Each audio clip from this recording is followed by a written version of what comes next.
ठीक है। मुस्लिम सबको जोड़ने के हाँ, लिए। तो मैंने आपको जैसा बताया कि हालाँकि इसका मुद्दा हमारे देश से डायरेक्टली जुड़ा हुआ नहीं था, लेकिन बट गांधी जी को गांधी जी ने कहा था कि हाँ। मुस्लिम भाइयों को भी इस आंदोलन से जोड़ने का ये बड़ा ही गोल्डन अपॉर्चुनिटी है। हम्म, और ऐसा मुद्दा है जिस पर पूरे देश के मुस्लिम जो है उस पर सेंटिमेंटल थे, तो उनको जोड़ सकते थे, इसलिए उन्होंने कांग्रेस ने खिलाफत का इशू को जो है अपना मूवमेंट का ही पार्ट बनाया, ब्रिटिश के खिलाफ मूवमेंट का पार्ट। तो खिलाफत भी एक तरह से नॉन कोऑपरेशन में साथ ही मर्ज हो गया, और उसमें मुस्लिम्स का जो है वो इशू हो गया, खिलाफत वाला जो है। तो नॉन कोऑपरेशन मूवमेंट था जिसमें फोकस क्या था कि गवर्नमेंट के साथ कोऑपरेट नहीं करना था। जो भी लोग गवर्नमेंट से जुड़े हुए थे डायरेक्टली इनडायरेक्टली, जैसे बच्चे स्कूल जाते थे गवर्नमेंट स्कूल में, उन्हें कहा गया कि आप स्कूल मत जाइए, छोड़ दीजिए, स्कूल अपने आप बंद हो जाएंगे उनको, क्योंकि स्कूल आप जाते हैं तभी वो चलता है स्कूल। आप तो बच्चों से कहा गया, बड़ों से कहा गया कि कॉलेज मत जाइए, या जो भी गवर्नमेंट में जॉब करते थे उनसे कहा गया, वकीलों से कहा गया कि आप अपनी प्रैक्टिस छोड़ दीजिए, सरकारी दफ्तर या कार्यालय बंद हो जाएंगे, अदालत बंद हो जाएगी। जो लोग गवर्नमेंट में जॉब करते थे उनसे कहा गया कि आप नौकरी पर जाना बंद कर दीजिए, दफ्तर अपने आप बंद हो जाए, उनका काम करना मुश्किल हो जाएगा। तो इस तरह से टोटल बॉयकॉट का जो है ये प्लानिंग किया गया था, जिसमें आपने पढ़ा कई लोगों ने, इम्पोर्टेंट जो लोग थे, वकालतें अपनी उन्होंने छोड़ दी प्रैक्टिस करना, राजेंद्र बाबू, ब्रिजकिशोर बाबू, बहुत से लोग थे, अनुग्रह नारायण सिन्हा, और बच्चों ने जो है स्कूल कॉलेज जाना छोड़ दिया था, इस तरह से। तो नॉन कोऑपरेशन मूवमेंट बड़ी तेज़ी से फैला, लेकिन जो है एक जगह चौरी चौरा गोरखपुर में जो है एक भीड़ जो है बेकाबू हो गई गुस्से में, और उसने जो है वहाँ चौरी चौरा थाने में पुलिस वालों को बंद करके आग लगा दिया, जिसमें 14-15 या 20 पुलिस वाले मारे गए थे जल के। और इसे गांधी जी ने जो है अपना माफ कर जिम्मेदारी दिया। माना माना कि नहीं, अब ये खुद ही जो जेल चलेगा। हत्या हुई है, ये कांड हुआ है, इसकी नैतिक जिम्मेदारी मैं लेता हूँ, ये मेरी जिम्मेदारी है, क्योंकि मैंने ही लोगों को ये आंदोलन करने के लिए कहा था। और उस आंदोलन, चूंकि वो मेरे नेतृत्व में चल रहा था, मेरे कहने पर चल रहा था, मेरे विश्वास पर लोग कर रहे थे, और अगर वहाँ उनसे कोई गलती हुई भी है तो वो गलती की सज़ा मुझे मिलनी चाहिए, क्योंकि नेचुरल है। कभी गांधी ने हिंसा को नहीं प्रमोट किया था, कभी भी वायलेंस इन्होंने नहीं कहा था, एडवोकेट नहीं किया था कि वायलेंस करिए, हमेशा इन्होंने नॉन वायलेंस का पाठ पढ़ाया था। तो अगर वायलेंस हो गई थी तो उसकी गलती हुई थी, तो गलती की सज़ा तो लेनी ही थी, तो उसमें उन अपने पर एक ऊपर ही। मुकदमा चलता है। ठीक है। तो खुद ही ले लिए। हाँ, इन्होंने खुद नैतिक जिम्मेदारी ली थी, और जो है इस पर इन पर मुकदमा चला था, क्योंकि इन्होंने अपनी गलती मानी थी कि नहीं, ये जो लोग मारे गए हैं उनकी नैतिक मोरल रिस्पॉन्सिबिलिटी मेरी है। तो इन पर एक बड़ा फेमस मुकदमा चला है, इसमें जो है वो मुकदमे की ट्रायल जो है बड़ा फेमस रहा, जो उसकी प्रोसीडिंग रही, और उसमें गांधी जी ने अपने पक्ष को, अपनी दलीलें रखी कोर्ट के सामने।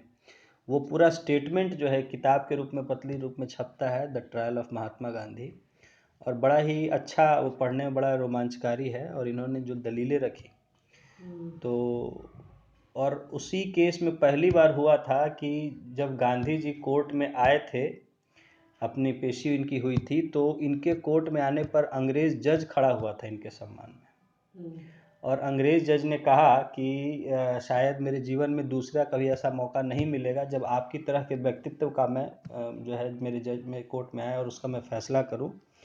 तो this is a moment of, मेरे लिए एक आदर का ये है, मौका है। तो पहली बार इतिहास में हुआ था कि किसी भारतीय के लिए कोई अंग्रेज जज, क्योंकि जज की बहुत ही ऊंची हस्ती होती थी उस समय, आज भी तो आज है। भी अंग्रेज की, हाँ, जज की बहुत ऊंची हस्ती होती है, भाई मैं बता अब रहा हूँ। प्रोफेसर के सामने जज जज हाँ, खड़ा कर दिएगा तो सब तो जज, प्रोफेशन कुछ है और भी उसमें नहीं। भी एक अंग्रेज जज जो कि इनकी सुनवाई कर रहा था, और वो इनके सम्मान में जब ये कोर्ट में आए, जो कि अभियुक्त के रूप में आए थे, तो इनके सम्मान में खड़े हुए, और उसके बाद उन्होंने कहा ये सब बातें, और फिर उन्होंने सज़ा सुनाने से पहले भी ये भी कहा कि जो है मैं ब्रिटिश सरकार से अपील करूंगा कि आपको एक नरम दिल्ली से आपके इसको देखा जाए और आपकी सज़ा माफ़ी की जाए, लेकिन चूंकि मैं कानून से बंधा हुआ हूँ, और इसीलिए मैं जैसा, चूंकि आपने अपना गुनाह कबूल किया है कि भाई जो लोग मारे गए हैं उनकी नैतिक जिम्मेदारी आप ले रहे हैं, तो इसीलिए मैं आपको वही सज़ा सुना रहा हूँ जो इसी तरह के केस में बाल गंगाधर तिलक को सज़ा दी गई है। तो उनको भी 6 साल की सज़ा, कैद की सज़ा दी गई थी। बाल गंगाधर तिलक को क्या चीज़ के? बाल गंगाधर तिलक को भी उससे पहले कुछ षड्यंत्र में जो है अरेस्ट किया गया था और उनको जेल भेज दिया गया था, मांडले जेल भेज दिया गया था। तो मेन पहले लीडर था बाल गंगाधर हाँ, तिलक बाल कांग्रेस। गंगाधर उस समय तक, चूंकि देखिए गांधी के आने से पहले जो गरम दल काफ़ी हावी हो गया था कांग्रेस पर, और गरम दल के नेता 3 नेता थे, लाल बाल पाल, ये तो ठीक जानते है। हैं। हाँ, तो इसमें बाल गंगाधर तिलक का उस समय काफ़ी पूरे देश में जोर शोर से उनका नेतृत्व चल रहा था। उनकी तरफ लोग जो है उन्हीं के नेतृत्व में चल रहे थे कांग्रेस जो है। तो उनको 1914 में जो है उनको जो है किसी षड्यंत्र केस में, चूँकि उनकी जिम्मेदारी थी, तो उनको गिरफ्तार करके उसी तरह जेल, मांडले जेल बर्मा में भेज दिया गया था और 6 साल कैद की सज़ा दी गई थी। तो वहाँ वो मांडले जेल में थे। तो उसी तरह की इन्होंने कहा जज ने कि वैसी वही जो है सज़ा मैं आपको भी दे रहा हूँ। 6 साल की सज़ा इनको मिली थी और ये पुणे के रावदा जेल में गए थे, लेकिन वहाँ एक आध साल या 6 महीने में ही इनकी थोड़ा तबीयत गड़बड़ाई थी। तो फिर इनकी तबीयत को देखते हुए सरकार ने इन्हें वहाँ से दूसरे मतलब कोई कोठी में शिफ्ट कर दिया था, जो है इनके स्वास्थ्य को देखते हुए। तो ये सॉवरेनिटी, संप्रभुत्व और नॉर्मल हिंदी में क्या कहेंगे? सॉवरेंटी, सॉवरेंटी जो है ये होता है कि एक तरह समझ लीजिए कि प्रभु सत्ता भी इसको कहते हैं, लेकिन इसको मतलब कहें नॉर्मल हिंदी में क्या बोले, क्योंकि ये वर्ड ही नॉर्मल नहीं है, नॉर्मल हिंदी में इस्तेमाल नहीं होता। सॉवरेनिटी, सॉवरेंटी बोलते हैं। सॉवरेंटी मतलब होता है अपने आप फैसला करने की अधिकार शक्ति। हाँ। बिना किसी के दखल के, बिना किसी से पूछे हुए स्वयं पर जो है अपने आप पर फैसला लेने की जो शक्ति होती है, उसको सॉवरेंटी कहते हैं। अपने आप पर स्वयं से स्वयं से फैसला लेने की शक्ति।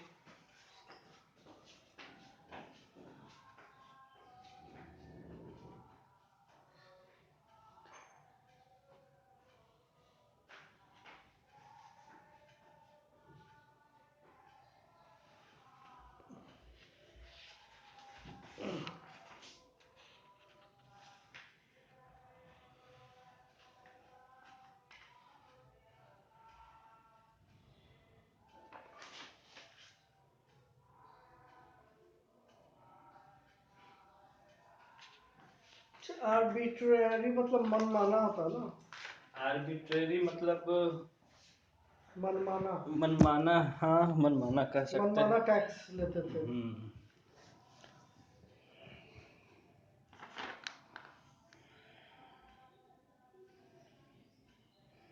रैंसैक्ड मतलब कि रैंसैक्ड एंड बर्न, तोड़ फोड़ किया और जला दिया। हाँ, रैंसैक का मतलब होता है तोड़ फोड़ करना, या तोड़ फोड़ ही नहीं होता है एक्चुअली, उथल पुथल मचा देना होता है।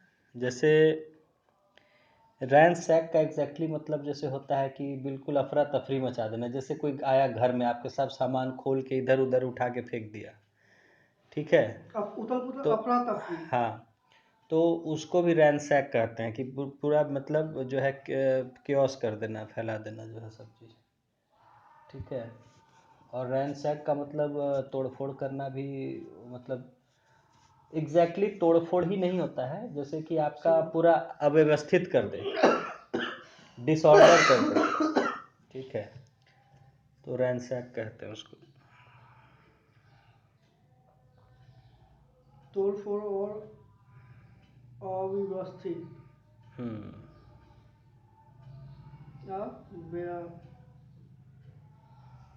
अव्यवस्थित करना।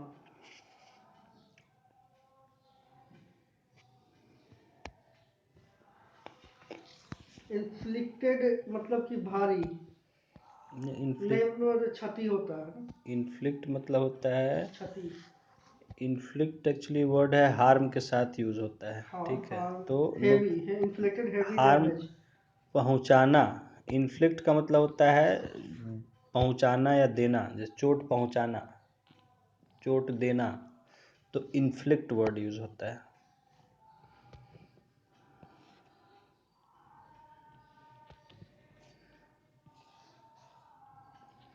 इन्फ्लिक्ट हैवी डैमेज मतलब भारी नुकसान पहुंचाना।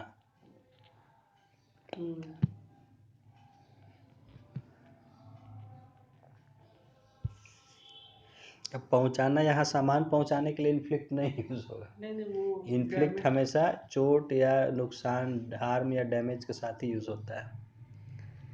डेंजर, हार्म, चोट, हार्म, वुंड,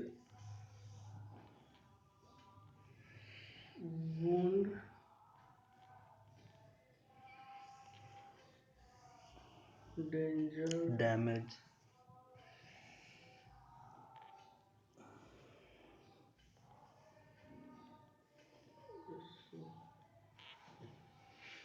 कंटिजेंट मतलब तो सेना का टुकड़ी।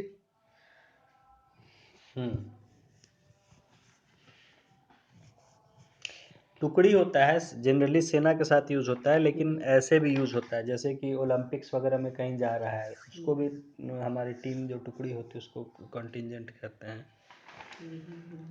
ग्रुप ऑफ पीपल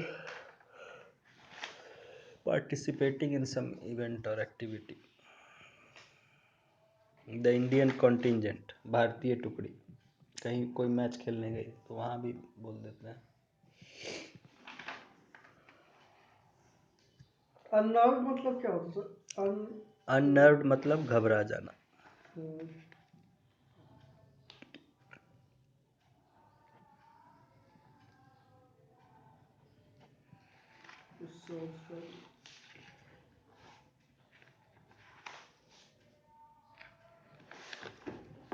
हो गया। आइए, तो चौरी चौरा जो है इंसिडेंट के साथ हमारा अचानक ही गांधी जी ने नॉन कोऑपरेशन मूवमेंट जो तेज़ी से पूरे देश में फैल चुका था और लोग भी ये थे संतुष्ट थे कि चलिए पूरे देश में विरोध हो रहा है ब्रिटिश सरकार का, लेकिन अचानक चौरी चौरा कांड के कारण गांधी जी ने उसको बंद कर दिया। बोला कि नहीं, अब यही समाप्त होता है हमारा आंदोलन, अब इसमें कुछ नहीं किया जाएगा। तो पूरे देश में लोग उससे क्षुब्ध हो गए थे, शॉक्ड हो गए थे कि इतनी बड़ी घटना नहीं थी कि इसके लिए इतने बड़े आंदोलन को बंद कर दिया जाता। जो पूरे देश में इतनी मुश्किल से आंदोलन फैला था, चल रहा था ब्रिटिश के खिलाफ, और काफ़ी जोश में थे लोग। तो ऐसे में एक घटना से, क्योंकि घटना हो जाती है, जब पूरे देश में चल रहा था तो कहीं ना कहीं कुछ छिटपुट घटना हो ही जानी थी। तो बहुत से लोगों को लगा कि ऐसे में उसको नहीं रोकना चाहिए था, लेकिन गांधी ने कभी भी हिंसा को बर्दाश्त नहीं किया। उन्होंने कहा एक छोटी सी घटना भी हिंसा की जो है वो हम बर्दाश्त। लेकिन दूसरी तरफ यह है कि गांधी की दूरदर्शिता भी बहुत थी। गांधी की दूरदर्शिता जो थी उसका कोई मुकाबला नहीं था। तो गांधी जी इतनी छोटी बातों को भी उसका महत्व जान लेते थे, और यही कारण था कि वो अंग्रेजों को बड़ी शांति से हराने में सफल हुए थे। तो उनकी दूरदर्शिता भी थी कहीं ना कहीं कि ये छोटी सी घटना कल को बड़ी घटना बन सकती थी इस आंदोलन में। इसलिए उन्होंने समय रहते आंदोलन को रोक लिया, क्योंकि कहीं हिंसा एक जगह होती और फैलती चली जाती तो बहुत ही विशाल ये हो जाता, और सारा का सारा अब तक का किया हुआ काम बेकार हो जाता आंदोलन, राष्ट्रीय आंदोलन का। तो इसलिए उन्होंने समय रहते वापस ले लिया। हालांकि अंदर ही ओपनली तो नहीं बोला लोगों ने, लेकिन अंदर ही लोग बहुत क्षुब्ध थे गांधी जी के इस फैसले से। बिल्कुल अपने आप में उन्होंने बिना किसी से डिस्कस किए पूरे देश में फैसला कर दिया था कि ये आंदोलन अब बंद किया जाएगा। तो उसके बाद फिर से जो है शांत हो गया आंदोलन, कुछ नहीं हो रहा था काफ़ी साल। फिर जो है उसके बाद जो, चूँकि वो सब हम पढ़ चुके हैं मॉडर्न इंडिया में, तो हम लोग अभी सिर्फ बिहार में जुड़े हुए पढ़ रहे हैं आंदोलन। अगला फिर जो बड़ा आंदोलन लॉन्च हुआ वो कौन सा आंदोलन था? Civil disobedience movement. ठीक है, civil disobedience. National college BN college ना? हाँ, BN college Bihar national college. हर जगह जो था उस जगह का, तो जैसे तो बिहार नेशनल कॉलेज हो गया। जहाँ नेशनल कॉलेज खुल रहा था उसके जगह के नाम पर उसका नाम पड़ रहा था। तो सिविल डिसओबीडियंस मूवमेंट, देखिए अब ये अगला स्टेप था। ठीक है, तो पहले क्या था कि नॉन कोऑपरेशन। पहला स्टेप क्या था? देखिए सबसे पहले अगर आप ध्यान देंगे हमारे फ्रीडम मूवमेंट के बारे में। तो पहले क्या हुआ था, सबसे पहले कि लोग जो है सरकारों से ही अपेक्षा अपेक्षा कर रहे थे कि सरकार कुछ करेगी। जब शुरुआत की हम बात कर रहे हैं 1857 के बाद की, उसके बाद क्या हुआ कि पॉलिटिकल एसोसिएशंस बनना शुरू हुआ, राजनीतिक संगठन बनने शुरू हुए थे बहुत सारे, जिसमें कि कांग्रेस हमारे देश की पहली पूरे देश की संस्था थी। तो फिर राजनीतिक संगठन बने कि जिनमें जो है बहस होती थी और फिर सरकार से उनमें मांग रखी जाने लगी। तो इस तरह का शुरुआत हुआ था। तो फिर भी जो शुरुआत में क्या था कि आपने पढ़ा था कि पेटिशंस, लोग अपनी लिखित जो है याचनाएं देते थे सरकार के सामने कांग्रेस वगैरह के माध्यम से, और वो उम्मीद करते थे कि सरकार अपने इस कदम में सुधार करेगी या हमारे लिए ऐसा करेगी वैसा करेगी। तो शुरू में था अपील और पिटीशन का, जो मॉडरेट्स का जो तरीका था कि हम लोग लिखित रूप में या संवैधानिक रूप में या मांग उठाकर हम लोग काउंसिल में शामिल होंगे इलेक्शन में जीत के, और वहाँ सरकार के सामने अपनी मांगे रखेंगे। उनको ऐसा विश्वास था कि हम सरकार से जब भी कुछ अगर हम सही मांग रखेंगे तो सरकार हमारी बात सुनेगी। इसी सोच के साथ गांधी जी ने फर्स्ट वर्ल्ड वॉर में ब्रिटिश का सहयोग भी किया था, कि उन्होंने सोचा कि अगर हम इसमें इनका सहयोग करेंगे तो कल को ये भी हमारे प्रति नरम रवैया रखेंगे और हमारी मांग मानेंगे। लेकिन ब्रिटिश ने ऐसा नहीं किया और इससे गांधी जी का मोह भंग हो गया ब्रिटिश से। तो उसी में बहुत सारी बातों को उन्होंने, इस जो मैंने बताया आपको कि उन पर जो मुकदमा चला उसमें रखा और बहुत ही कड़ाई से आप पढ़ेंगे तो उसमें बहुत ही कड़ाई से इन्होंने जो है बातों को रखा है। अंग्रेज सरकार की जो है उसकी आलोचना की है और कहा है कि किस तरह से उनके देश का अंग्रेज सरकार, उनके देश का, उनके लोगों का, उनकी संस्कृति का जो है वो उसका एक तरह से बलात्कार कर रही है अंग्रेज सरकार जो है, और वो हमारे देश को इस तरह से नष्ट करने में लगे हुए हैं। तो ऐसे में मैं ऐसी सरकार के साथ किसी भी तरह का सहयोग करने में अपने आप को असफल पाता हूँ, मैं कभी सहयोग नहीं करूँगा। तो अगला जो ये था कि देखिए वहाँ जो था शुरू में, उसके बाद कांग्रेस में आपने पढ़ा है कि 1905 में फिर स्वराज की मांग रखी गई थी, स्वराज की बात। तो वहाँ स्वराज की खाली बात दादा भाई नौरोजी के माध्यम से रखवाई गई थी कि हमें अपने हिसाब से सरकार चाहिए, सरकार आप ही लोग चलाइए लेकिन हमारी जरूरतों को देखते हुए आप सरकार चलाइए। स्वराज की मांग रखी, वो भी अंग्रेजों ने ध्यान नहीं दी। उसके बाद फिर हुआ कि बोले कि इस मांगने से नहीं देंगे, हमें आंदोलन करना पड़ेगा। तो अगला कदम जो था असहयोग का, कि हम सरकार के साथ असहयोग करेंगे, सरकार का हम चलना मुश्किल कर देंगे। ठीक है, तो लोगों ने असहयोग आंदोलन चलाया। तो अब इससे भी नहीं मानी ब्रिटिश सरकार। तो अब इन्होंने देखा कि अब हम लोग असहयोग से आगे बढ़ेंगे और अब हम लोग सरकार की अवज्ञा करेंगे, सरकार को डिसओबे करेंगे, मतलब हम सरकार के आदेश को मानने से इनकार कर देंगे। हम ऐसी सरकार को मानते ही नहीं, उसके अस्तित्व को हम नहीं मानते हैं कि ऐसी सरकार कोई है हमारे यहाँ, क्योंकि जब वो सरकार हमारी मांग नहीं सुन रही है तो हम ऐसी सरकार को मानते ही नहीं है कि वो हमारे ऊपर है कोई सरकार। हम उसको मानने से ही इनकार करते हैं सरकार को। तो हम उसको, तो सिविल डिसोबीडियंस मतलब डिसोबे करेंगे, हम सरकार का आदेश नहीं मानेंगे, हम नहीं मानते हैं कि ऐसी सरकार को हमें आदेश देने का अधिकार है।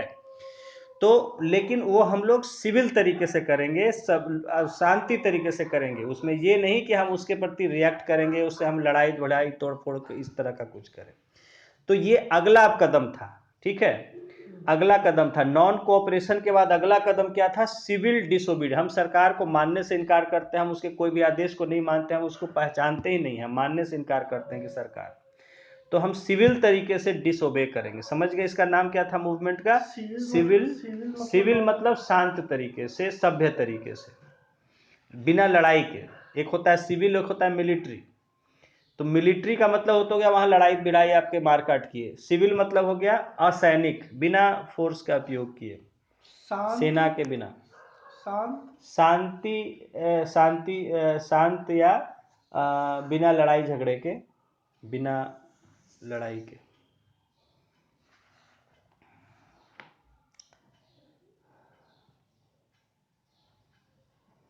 बिना लड़ाई के, सविनय शुद्ध हिंदी में लिखते हैं। हाँ, शुद्ध हिंदी में उसको हम सविनय कहते हैं, विनय के साथ। ठीक है, तो देखिए कहने का मतलब है कि दो तरह का सरकार हो, मतलब सरकार का काम होता है, सिविल और मिलिट्री। अभी भी सरकार का जो ऑर्गेनाइजेशन होता है दो तरह का होता है, सिविल और मिलिट्री। तो आप देखिए, आप किस एग्जाम में अपेयर होते हैं? सिविल सर्विस एग्जामिनेशन, लोक सेवा, सिविल सेवा, यानी जिसमें सेना या लड़ाई का कोई पार्ट नहीं है। दूसरा होता है मिलिट्री सर्विसेज, वहाँ जो है फिर आपका लड़ाई का, फौज का काम होता है। तो जितने भी सरकार के होते हैं कामकाज, वो दो ही पार्ट में बटे होते हैं पहले ब्रॉडली, सिविल और मिलिट्री। तो जितने सरकार के कामकाज हैं, जितने मंत्रालय चल रहे हैं, आप लोग जो है अफसर बन के, अधिकारी बन के काम करते हैं, कर्मचारी वगैरह जो भी काम करते हैं, वो सब सिविल में आते हैं। They are called civil employees, civilians कहते हैं इसीलिए। और उधर हो जाती है मिलिट्री, फौज। ठीक है, बाकी लोग फौज है, तो फौज है और बाकी लोग। तो आप किसी फौजी अफसर से बात करेंगे तो वो क्या कहेगा? एक तो अपने जो होंगे लोग उनको मिलिट्री है, बाकी जितनी दुनिया सबको कहेगा सिविलियन है ये लोग, सिविलियन है, सिविलियन है। ठीक है, तो सिविलियन का मतलब ये लोग फौज से छोड़ के बाकी लोग हैं। तो उसी तरह सरकार के भी काम दो तरह का बटा होता है, सिविल और मिलिट्री। तो यहाँ सिविल डिसोबीडियंस वर्ड का मतलब है कि जो हम शांत तरीके से, बिना लड़ाई झगड़े के डिसओबे करेंगे, मतलब अवज्ञा, उनकी आज्ञा मानने से इनकार करेंगे, नहीं मानेंगे। यानी सरकार का किसी तरह का ना हम आज्ञा मानेंगे, ना उसके आदेश, उसके कानून, किस चीज़ को हम नहीं मानेंगे, क्योंकि हम मानते ही नहीं कि वो सरकार को है कोई अधिकार। तो ना हम उसके कानून को मानेंगे, ना हम उसके किसी आदेश को मानेंगे, और शांति तरीके से, सभ्य तरीके से, बिना लड़ाई झगड़े के। तो ये अगला कदम था हमारे विरोध का। देखिए क्या है, many factors like the failure of Simon Commission, increasing atrocities by British imperialists, rising communal riots in the country, and movement launched by nationalist revolutionaries played an important role in giving birth to the civil disobedience movement. तो यहाँ कहा जा रहा है कि civil disobedience movement कैसे पैदा हुआ, कैसे वहाँ तक हम लोग पहुँचे, वो करने को मजबूर हुए, सरकार के आदेश मानने से इनकार करने कैसे मजबूर हुए, क्या क्या हुआ। तो उससे पहले की जो बहुत सारी घटनाएं, जैसे failure of Simon commission. Simon commission आया था तो लोगों को उम्मीद थी कि चलिए सरकार कुछ करेगा, लेकिन उसमें एक भी इंडियन मेंबर नहीं था। तो ये लोग, विदेशी लोग, हमारी मांगे क्या समझेंगे। तो ये साइमन कमीशन भी फेल हो गया, तो वहाँ से लोगों को निराशा हुई। उसके बाद इंक्रीजिंग एट्रोसिटी, साइमन कमीशन के बाद फिर जो इन्होंने बड़ा कड़ा अत्याचार करना शुरू कर दिया था ब्रिटिश सरकार ने। तो इंक्रीजिंग एट्रोसिटी बाय ब्रिटिश इंपीरियलिस्ट्स, जो ब्रिटेन के साम्राज्यवादी लोग थे, जो ऐसी मानसिकता थे कि हाँ हमें राज करना चाहिए, इस तरह की मानसिकता के लोग जो थे। साम्राज्यवाद मतलब कि जो राज कर रहे हैं, हाँ, जो दूसरे पर, जो दूसरों को या अपना मतलब चाहता है कि हम अपना गुलाम बना के राज करें, इस ऐसी सोच हो। ऐसी सोच को ही इंपीरियलिस्ट हाँ, सोच होता है। इंपीरियलिस्ट कहते हैं। दूसरों दूसरों पर शासन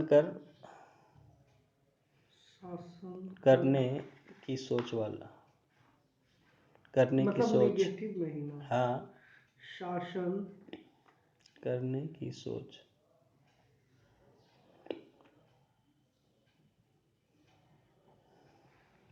मतलब इनके लिए क्या होता है, इंपीरियलिस्ट जो होते हैं वो क्या सोचते हैं कि हमारा बस एक ही जीवन में ऑब्जेक्टिव है कि जितने ज़्यादा से ज़्यादा लोगों को हम अपने शासन, उन पर हम शासन करें, उनको हम कब्जा करके उनके ऊपर अपना शासन चलाएं। कब्जा कर करके हाँ, हथियाना थोड़ी ना कहेंगे इसको, हैं?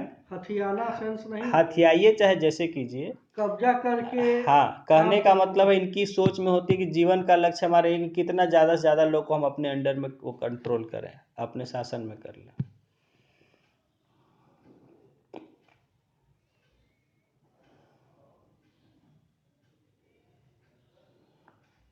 मैंने बताया था वो इंपीरियलिज्म। तो लेकिन नॉर्मल हिंदी भी तो समझ में आना चाहिए। साम्राज्यवाद जैसे ज़्यादा लोगों को गुलाम बना के कब्जा करना, गुलाम लिख सकते हैं ना यहाँ पे।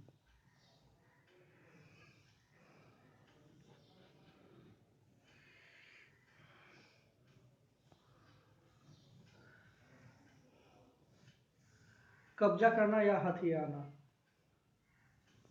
हथियाना भी लिख सकते हैं।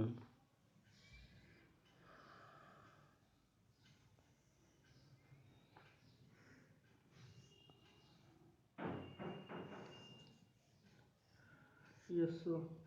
ठीक है, तो जो ऐसी सोच रखने वाले ब्रिटिश जो लोग थे, तो वो ज़्यादा से ज़्यादा अत्याचार कर रहे थे हमारे ऊपर। जब वो ये देख रहे थे कि ये लोग आंदोलन कर रहे हैं तो और अत्याचार करने लग गए।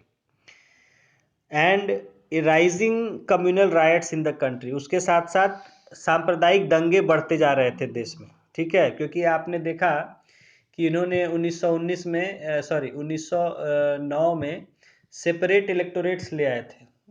ठीक है, मॉर्ले मिंटो रिफॉर्म्स के तहत, जहाँ की इन्होंने हिंदू मुस्लिम को बांटने की कोशिश की थी। तो कम्युनल अवार्ड भी उसको कहा जाता है। ठीक है, कम्युनल मतलब सामुदायिक होता है ना, हाँ, मतलब सदस्य के साथ, सामुदायिक या सांप्रदायिक, मतलब सदस्य के साथ रह के। सदस्य के साथ रह के नहीं, मतलब एक समूह के लोगों को कुछ अलग सुविधा देना, दूसरे को कुछ अलग, इस तरह से लोगों को समूह में बांट देना। अच्छा अच्छा अच्छा। हम्म,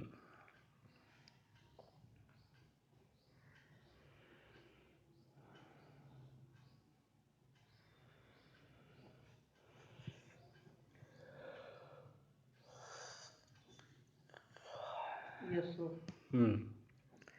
तो इससे जो है क्या हो रहा था कि उनके बढ़ावा देने पर देश में जो है कम्युनल राइट्स बढ़ रहे थे, यानी कि सांप्रदायिक दंगे बढ़ रहे थे।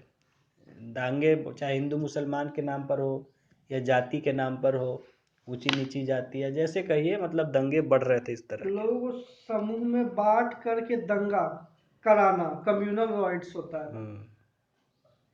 समूह में बात करके दंगा कराना, रायट हो गया दंगा, कम्युनल हो हाँ गया दंगा, सामुदायिक या सांप्रदायिक जो बोलिए। तो वो सामुदायिक। दंगे, वो चाहे देखिए किसी भी मामले पर हो सकता है। ठीक है, कहीं जाति पर हो सकता है कि एक जाति दूसरी जाति को लड़ा दिया, समझ गए कहीं सर। एक धर्म दूसरे धर्म को लड़ा दिया। ठीक है, तो ये होता है, कभी नॉर्थ इंडियन साउथ इंडियन कह के लड़ा दिया। ऐसा होता ही। हाँ, ठीक है, जैसे कि वहाँ हुआ था, बम्बई में हुआ था बाला साहब ठाकरे के उसमें, कि बॉम्बे वालों और बाहर के लोगों के बीच में हो गया था कि बाहर के लोगों को भगाओ यहाँ से। तो बाहर के बहुत लोगों के पहले हुआ खिलाफ था ये। हुआ था, बाला साहब 15 साल ठाकरे ने पहले, कर। 10 हाँ, 15 साल 15 पहले। नहीं, बहुत पहले हुआ है। नहीं, 15 साल पहले भी तो हाईलाइट हुआ था, कुछ उसी अमिताभ समय बच्चन के बारे में भी कुछ बोला जा रहा था वो बीच तो में। ये सब राज ठाकरे किया था। अच्छा। वो बाल ठाकरे उस समय 90 की घटना है, जब बॉम्बे सीरियल ब्लास्ट हुए थे 93 में, उस समय की बात है। तो कहने का मतलब उन्होंने अपना राजनीति वैसे ही चलाया था। तो खैर वो गलत मैं नहीं कहूँगा, बट उस तरह का हुआ था कि मतलब बाहर के जो लोग हैं बम्बई में आके खूब कमा रहे हैं और यहाँ के लोगों को कुछ नहीं हो पा रहा है, तो इसलिए उन्होंने कहा था कि मार के भगाओ इनको बाहर से। तो उस समय इस तरह, तो मतलब कहने का मतलब किसी भी तरह के जो लोगों के बीच में बड़े स्तर पर दंगे होते हैं, कम्युनल राइट्स हो गए। तो ऐसे कम्युनल राइट्स बढ़ते जा रहे थे देश में। And movement launched by nationalist revolutionaries, और साथ ही जो क्रांतिकारी राष्ट्र जो है वादियों के द्वारा जो आंदोलन चलाए जा रहे थे, तो इन सब के कारण जो है आगे बढ़ते बढ़ते धीरे धीरे हमारा सिविल डिसोबीडियंस की सोच पैदा हुई कि अब हम सरकार को मानने से इनकार कर देंगे। 11 पॉइंट प्रपोजल, 11 है, 11 है। 11 है, वो 2 वैसे हो गया type. 11 point proposal was submitted by Gandhi ji to viceroy Irwin, important amongst which were, तो देखिए गांधी जी ने एक अपना प्रपोजल, प्रस्ताव का कागज सब उस समय वाइसरॉय इरविन थे उनको जमा किया था, जिसमें कि मुख्य बातें क्या थी। कंप्लीट प्रोहिबिशन, शराबबंदी, पूर्ण शराबबंदी, प्रोहिबिशन, यहाँ शराबबंदी को भी प्रोहिबिशन जैसे बिहार में लागू है। Complete prohibition, reducing agricultural rent by half, जो कृषि का लगान होता है उसको आधा किया जाए सीधे। एबोलिशन ऑफ सॉल्ट टैक्स, नमक पर जो टैक्स लगाया जा रहा है उसको खत्म किया जाए। Reducing the exchange rate to 1 shilling 4 pence, exchange rate को घटा के 1 शिलिंग 4 पेंस किया जाए। यानी कि उस समय जो 1 पाउंड चलता था, तो उस समय 1 पाउंड और रुपया में जो एक्सचेंज रेट होता है, ठीक है, उसको घटा के किया जाए 1 शिलिंग 4 पेंस। ये तो थ्योरी में केवल पूछेगा कि ये केवल हाँ, आया कि नहीं, कब किसको दिए थे, तो ये इरविन, इरविन के साथ को प्रपोजल जमा किया था, ये नहीं पूछेगा ये सब। नहीं नहीं, उस इरविन समय का नाम वाइसरॉय कौन थे खाली ये पूछेगा, वाइसरॉय इरविन थे उस समय, लॉर्ड इरविन। कहाँ था, हाँ, वाइसरॉय लॉ इरविन। क्योंकि ये बिहार स्पेसिफिक नहीं है, तो हाँ, तो इसमें देखिए और क्या था, एक्सचेंज रेट घटाया दिया जाए, then cutting defence related expenditure by 50%। देखिए हो रहा क्या रहा था, आपको बताया था मॉडर्न इंडिया में हमने कि ब्रिटिश बाहर में जहाँ भी लड़ाई लड़ते थे उस लड़ाई का खर्च भी हमसे ही वसूलते थे। लड़ाई लड़ने में खर्च आता है, कोई भी हथियार का खर्च, सैनिकों का खर्च, पैसा, खाने पीना, सब जो है सब तरह का खर्च, तो ट्रांसपोर्टेशन का खर्च, ठीक है, वहाँ व्यवस्था का खर्च, नुकसान हुआ, गोला बारूद, सब चीज़ का खर्च, तो ये जहाँ भी लड़ाइयाँ लड़ते थे उसका खर्च हमारी सरकार से वसूला जाता था।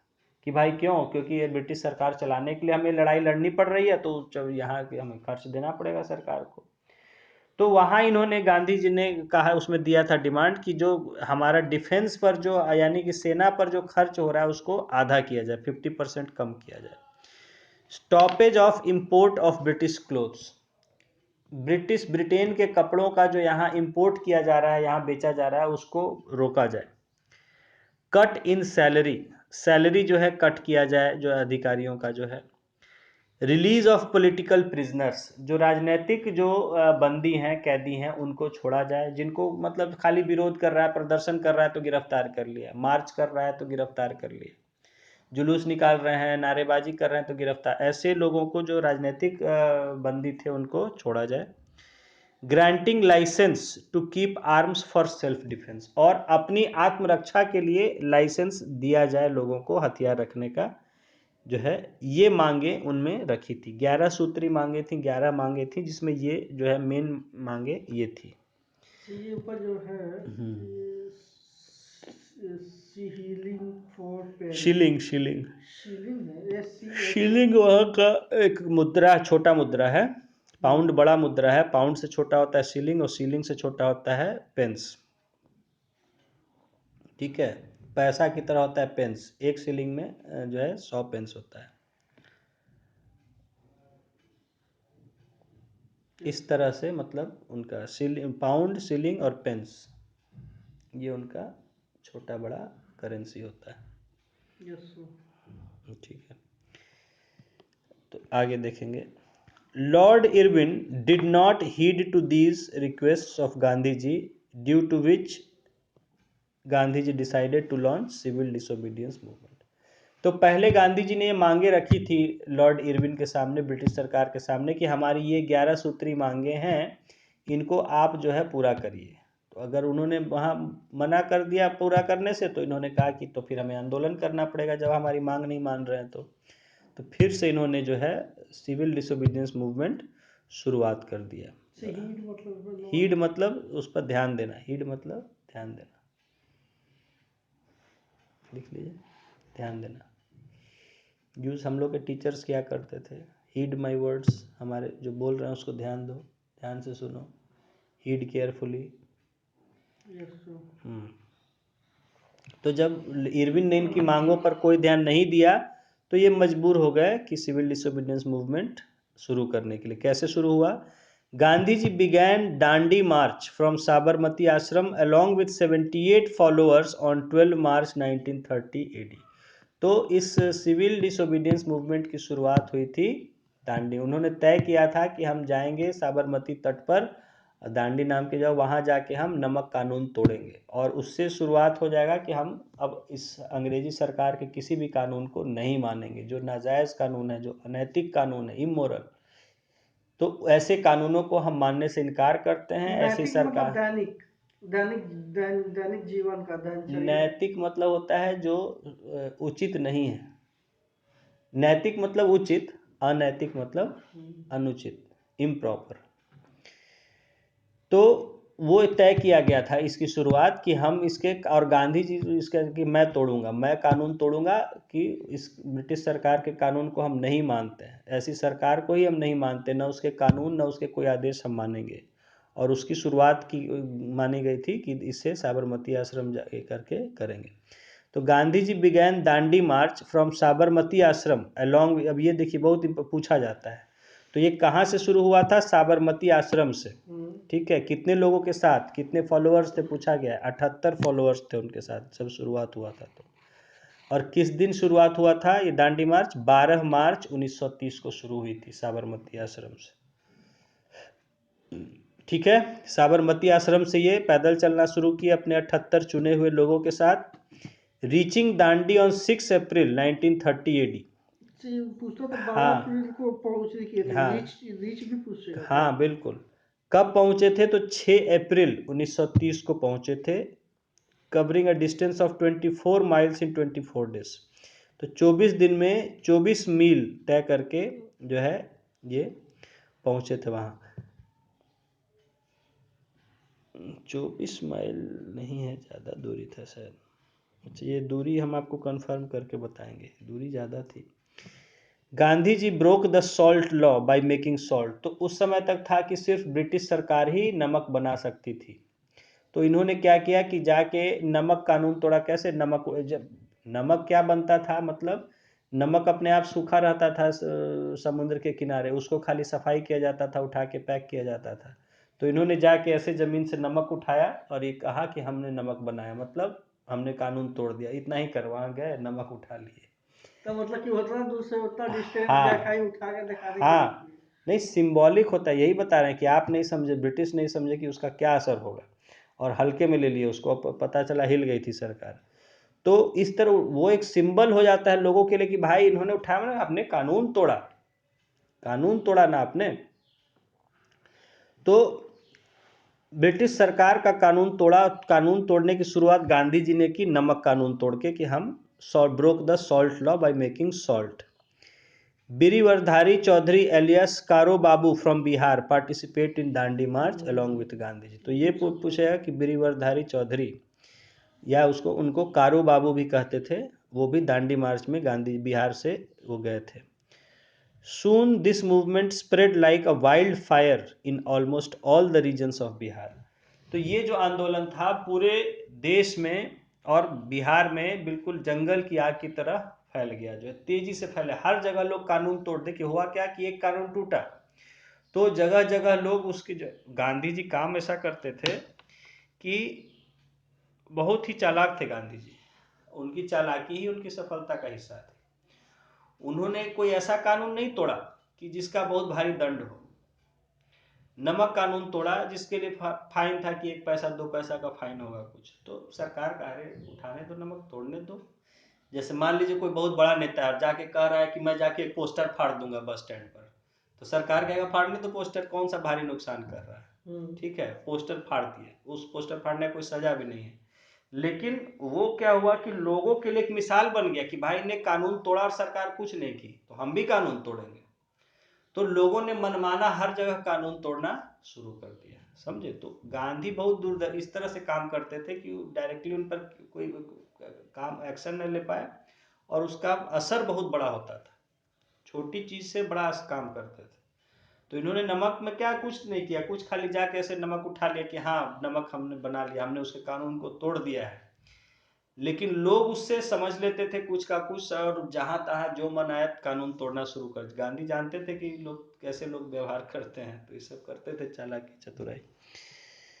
तो नमक कानून जो उन्होंने तोड़ा तो पूरे देश में तेजी से फैल गया। लोग जगह जगह सब तरह के कानून तोड़ने लग गए। ठीक है, लोग तो अपना मन से फिर काम करते हैं। जो लोग सोचे कि अरे आग लगा दो, फिर क्या दिक्कत है, बिल्डिंगे में आग लगा दो सरकार के। तो सब जगह तो लोग वाइल्ड फायर नॉर्मल इंग्लिश में यूज कर सकते जंगल, थे। हाँ हाँ, बहुत तेजी से कोई चीज फैलती है तो लिखते हैं कि वाइल्ड फायर मतलब तेजी से फैलना, हाँ आग हाँ, तेजी। जंगल की आग। वाइल्ड फायर तो हो गया जंगल की आग ना। मतलब उस तरह से तेजी से फैला ये आंदोलन जो है, जैसे जैसे लोग सुनते चले गए सब कानून तोड़ने चले गए।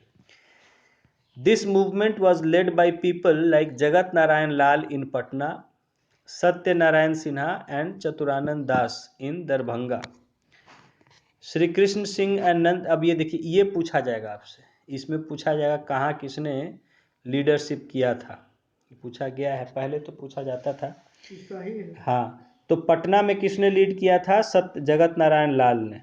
ठीक है, हाँ ये सब जगह पर आता है कि पटना में सिविल डिसोबीडियंस कौन लीड किया था। Satyanarayan Sinha and S N Sinha जो हैं, एंड चतुरानंद दास इन दरभंगा। तो दरभंगा में एस एन सिन्हा और Chaturanand Das. Satyendra S N Sinha Darbhanga. Yes sir. उसके बाद है Shri Krishna Singh and Nand Kumar Singh in Munger.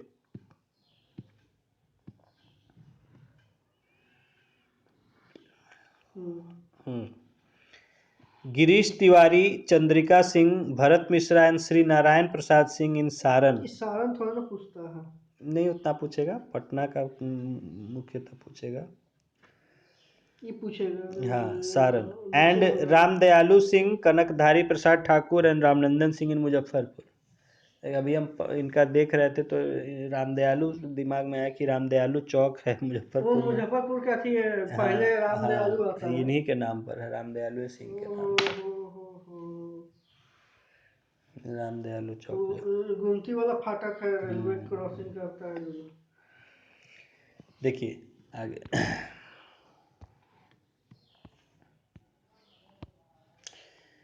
civil disobedience movement spread rapidly from urban areas to rural areas and villagers also actively participated in this movement। तो ये ध्यान रखें, ये भी बात पूछा जाता है कि भाई कौन कौन इसमें भाग लिया था। तो ये शहरों से फैला था गांवों की तरफ, और गांव के लोगों ने भी इसमें काफ़ी जोर शोर से भाग लिया था। पूछा जाता है इससे कौन कौन लोग भाग लिए थे, civil rural people, students, urban people, businessman, ऐसे ऐसे पूछा गया। तो इसमें हाँ विलेजर्स भी ध्यान रखना है कि शहर से गांव में फैला था और गांव के लोग भी इसमें भाग लिए थे। Bonfire of foreign made clothes, यानी विदेशी कपड़ों को आगजनी जमा करके आग लगा देना। बॉन फायर, मतलब आग लगाना। बॉन फायर जो जमा करके आगजनी जलाते हैं, कैंप फायर। हाँ उसी को बॉन फायर कहते हैं। आग लगाना, जमा करके आग लगाना। हाँ उसको क्या बोले, क्या तो जमा कहते करके हैं, आग लगाना। अगजा लिख दीजिए नहीं समझ जाइएगा। समझ में नहीं आएगा। हाँ जमा करके आग लगाना। हाँ हाँ हाँ। नॉर्मल हिंदी तो नहीं है लेकिन फिर भी चल जाएगा। जमा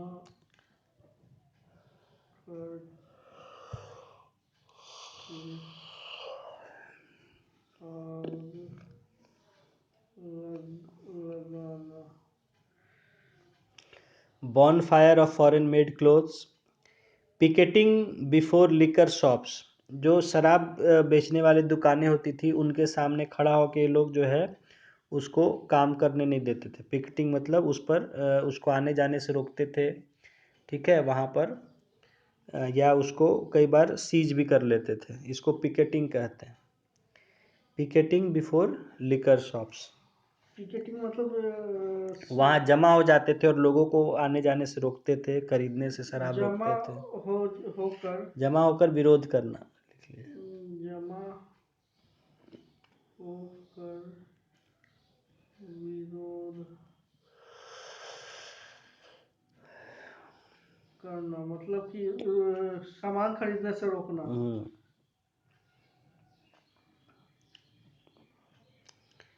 and other constructive works were important programmes of this movement, और इस तरह के दूसरे और जो है रचनात्मक कार्य करना ही इसका कार्यक्रम था। इस मूवमेंट का, इस आंदोलन में क्या क्या करना था, तो ये सब करना था कि जहाँ विदेशी कपड़े उनको आग लगा दीजिए, शराब बेचने की दुकानें उनको बेचने मत दीजिए, वहाँ पर जो है लोगों को आने जाने मत दीजिए और खरीदने मत दीजिए, और इस तरह के और भी काम थे। Women also participated in this movement, महिलाओं ने भी भाग लिया था इस आंदोलन में। सेम मतलब बिफोर लिकर शॉप मतलब तो गया शराब, लिकर मतलब शराब ही है। एंड अदर कंस्ट्रक्टिव वर्क मतलब रचनात्मक, मतलब रचनात्मक मतलब इसमें और जैसे कि इसमें हुआ था कि कहा गया था कि जैसे अपना घर मोहल्ला को साफ सफाई वगैरह भी कीजिए, ठीक है। तो वो सब रचनात्मक कार्य में आता है कि जहाँ कुछ कंस्ट्रक्शन किया जाए, पॉजिटिव बनाया जाए समाज के लिए। रचनात्मक पॉजिटिव सेंस में कोई भी कार्य, कोई भी कार्य पॉजिटिव सेंस में करना, यही ना। भलाई के लिए, बेहतरी के लिए, समाज के जो काम किए जाते हैं, कोई भी कार्य भलाई के लिए जो जिसमें समाज का फायदा हो। जिससे समाज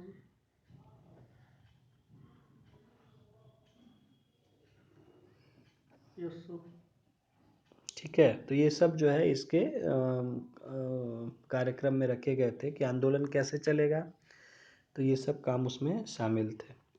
महिलाओं ने भी भाग लिया था। The Tana भगत्स of Chota Nagpur held demonstration against government on a large scale non violently. देखिए टाना भगत जो आपको बताए थे, टाना भगत मूवमेंट, तो टाना भगत जो थे छोटा नागपुर के, वो भी इसमें काफ़ी बड़े स्तर पर जो है शांति के साथ जो है प्रदर्शन किए थे सरकार के खिलाफ। भगत का नाम नहीं है एग्जाम में। हाँ। Whereas the movement was supported through giving up of schools by students, resignations by many people from government jobs, renunciation of their advocacy by lawyers, and relinquishing of government titles by numerous people, they expressed their protest against government thus। तो इसमें जो है बहुत सारे लोगों ने अलग अलग तरह से अपना सरकार के खिलाफ जो है अपना जो है अपनी राय को जाहिर, अपना बात को रखा था। कैसे कि जैसे बच्चों ने स्कूल जाना छोड़ दिया था, लोगों ने अपने सरकारी नौकरी से इस्तीफ़ा दे दिया था, बहुत से लोगों ने, बहुत से वकीलों ने अपनी वकालत छोड़ दी थी। एंड रिलिंक्विशिंग ऑफ गवर्नमेंट, बहुत से लोगों को जो सरकार ने कुछ उपाधियां दे रखी थी उन सबको त्याग दिया। उपाधि, हाँ, रिलिंक्विशिंग मतलब त्यागना, छोड़ देना। और ये रिनाउंस मतलब भी त्याग देना होता है, दोनों का मतलब। दोनों त्यागना ही है। रिलिंक्विश हाँ मतलब होता है एक तरह से छोड़ देना, कि दोनों का एक ही मतलब लगभग है। इसका एग्जैक्ट मैन है मतलब रिलिंक्विश का छोड़ देना। हाँ, जैसे किसी को आप पकड़े हुए हैं, उसको छोड़ दिए अपने बंधन से। और रिलिंक्विशिंग, रिनंसिएट मतलब होता है किसी पद को त्यागना। ये पद त्यागने का सेंस है। मैंने बोला कि इतना एग्जैक्ट वर्ड मत जाइए, सेंस को नहीं हमको हिंदी से सीखना है, सब उसी के कारण हम जानना चाहते हैं। बता रहे हैं आपको उसका। तो नॉर्मल हिंदी से मैंने कहा कि यहाँ हर चीज़ बहुत बेस्ट नहीं होगा, वो एक अप्रोप्रिएट वे में जो है लिख दिया गया है ट्रांसलेशन के कारण। से हिंदी सीख लेंगे ना कुछ। तो इसलिए बता, रिनंसिएट, रिनाउंस जो वर्ड यूज करते हैं त्याग पत्र देने के, जैसे किंग रिनाउंस्ड हिज थ्रोन, तो उसमें जो है अपना जो पद से त्याग होता है वो रिनाउंस यूज करते हैं। रिलिंक्विश का मतलब होता है छोड़ देना, वो भी यूज करते हैं कि द किंग रिलिंक्विश्ड हिज थ्रोन। दोनों कहने के अलग अलग तरीके हैं। उसने अपना गद्दी छोड़ दिया, सेंस समझना चाह रहे थे। उसने अपना गद्दी छोड़ दिया, और एक होता है कि उसने त्याग दिया, पद त्याग दिया। पद में तो रिनंसिएशन होगा। Okay sir. अब government title by many people, हाँ, न्यूमरस टाइटल, बहुत सारे people and express their protest against government दस। इस तरह से उन्होंने अपना विरोध जो है जताया सरकार के एक्सप्रेस मतलब जताना। इसे हिंदी भी सीख लेंगे ना इस।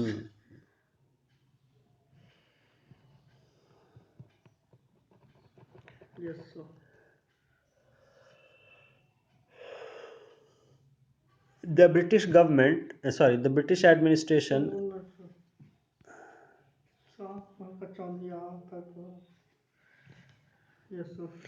the British administration ruthlessly crushed the movement। ठीक है, तो ब्रिटिश प्रशासन ने बड़े क्रूरता से इस आंदोलन को कुचल दिया। Yes sir. Around 13,000 agitators were arrested in Bihar। Bihar में ही 13,000 प्रदर्शनकारियों को गिरफ्तार किया गया। तो ये तो मेंस में लिखाने वाला था, तो पीटी का नहीं।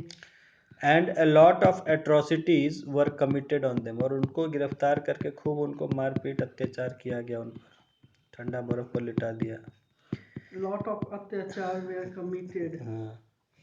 The agitators had occupied Badhi city during this movement in 1930। तो बाधी सिटी कौन सा शहर था, खैर कोई होगा। ये बाढ़ी स्पेलिंग मिस्टेक है क्या है। अच्छा चलिए, एजिटेटर्स मतलब कि जो प्रदर्शनकारी थे, आंदोलनकारी थे। आंदोलनकारी, उन्होंने किसी शहर पर कब्जा कर लिया होगा तो आंदोलनकारी।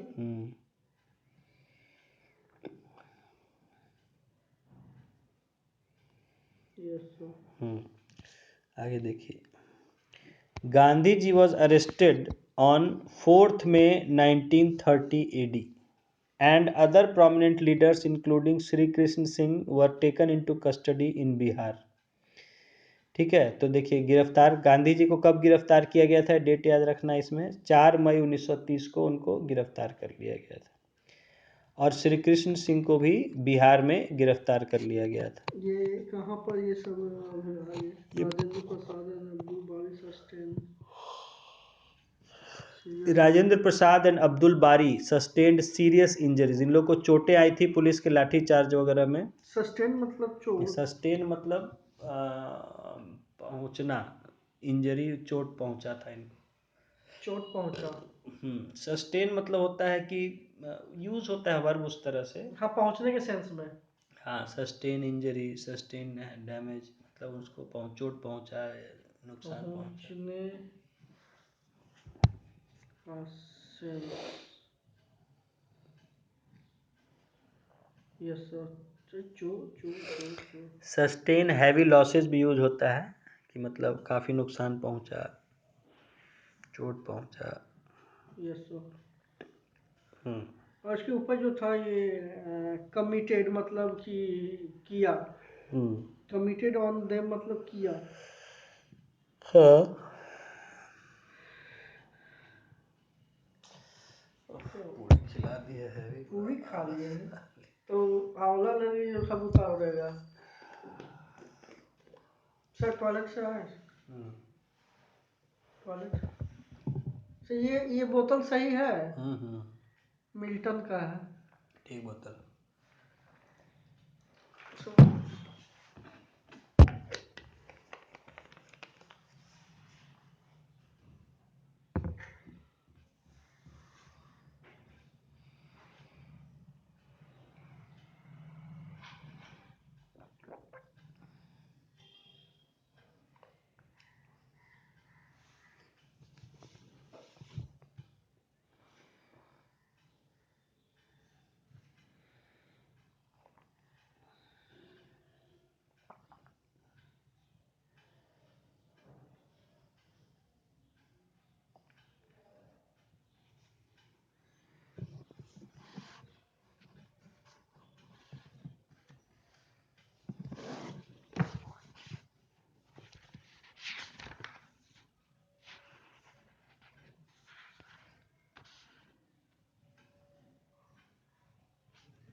पेन बड़ा फाइन लिए हुआ है, मेरा कोई बच्चा सब घर में यूज करता है, कलर है बड़ा सुंदर।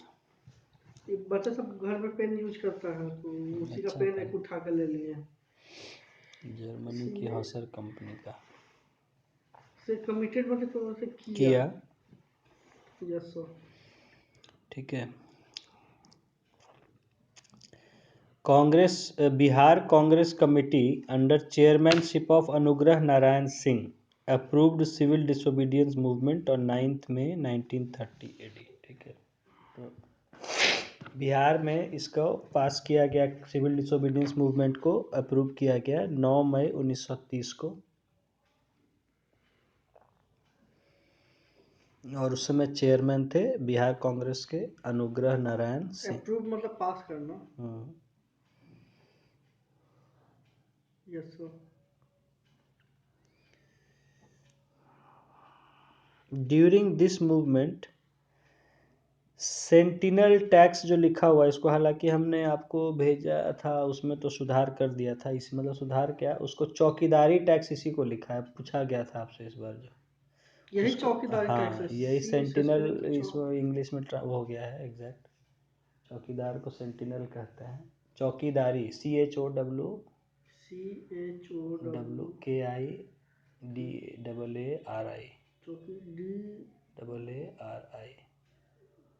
चौकीदारी टैक्स। तो होता क्या था कि चौकीदार होते थे तो उनके लिए उनको देने के लिए पैसा टैक्स वसूला जाता था, तो सरकार की तरफ से चौकीदार अपॉइंट होते थे। तो चौकीदारी टैक्स देने से मना कर दिया था लोगों ने। इसमें यह भी था सिविल डिसोबीडियंस में कि जो तरह तरह के टैक्स सरकार वसूलती थी वो टैक्स देने से मना कर दिया गया था। तो उसमें बिहार में चौकीदारी टैक्स का बड़ा चला था कि चौकीदारी टैक्स नहीं देंगे जो है। तो during this movement sentinel chaukidari tax cessation campaign. Cessation मतलब होता है मना करना। होगा ना। हाँ ठीक है, सेसेशन मतलब होता है हाँ, सेसेशन मतलब ख़त्म करना या मना करना। ख़त्म करना, मना करना या खत्म जैसे करना। सेसेशन का मतलब होता है समापन, समाप्त करना, ख़त्म कर देना, समाप्त कर देना। Yes sir. तो कहा गया था कि चौकीदारी टैक्स को ख़त्म किया जाए, तो उसके लिए भी बड़ा कस के यहाँ चला था। सब जगह लोग मना कर दिए थे देने से चौकीदारी टैक्स। ये आपको पूछा गया था कि कौन सा टैक्स मना किया गया।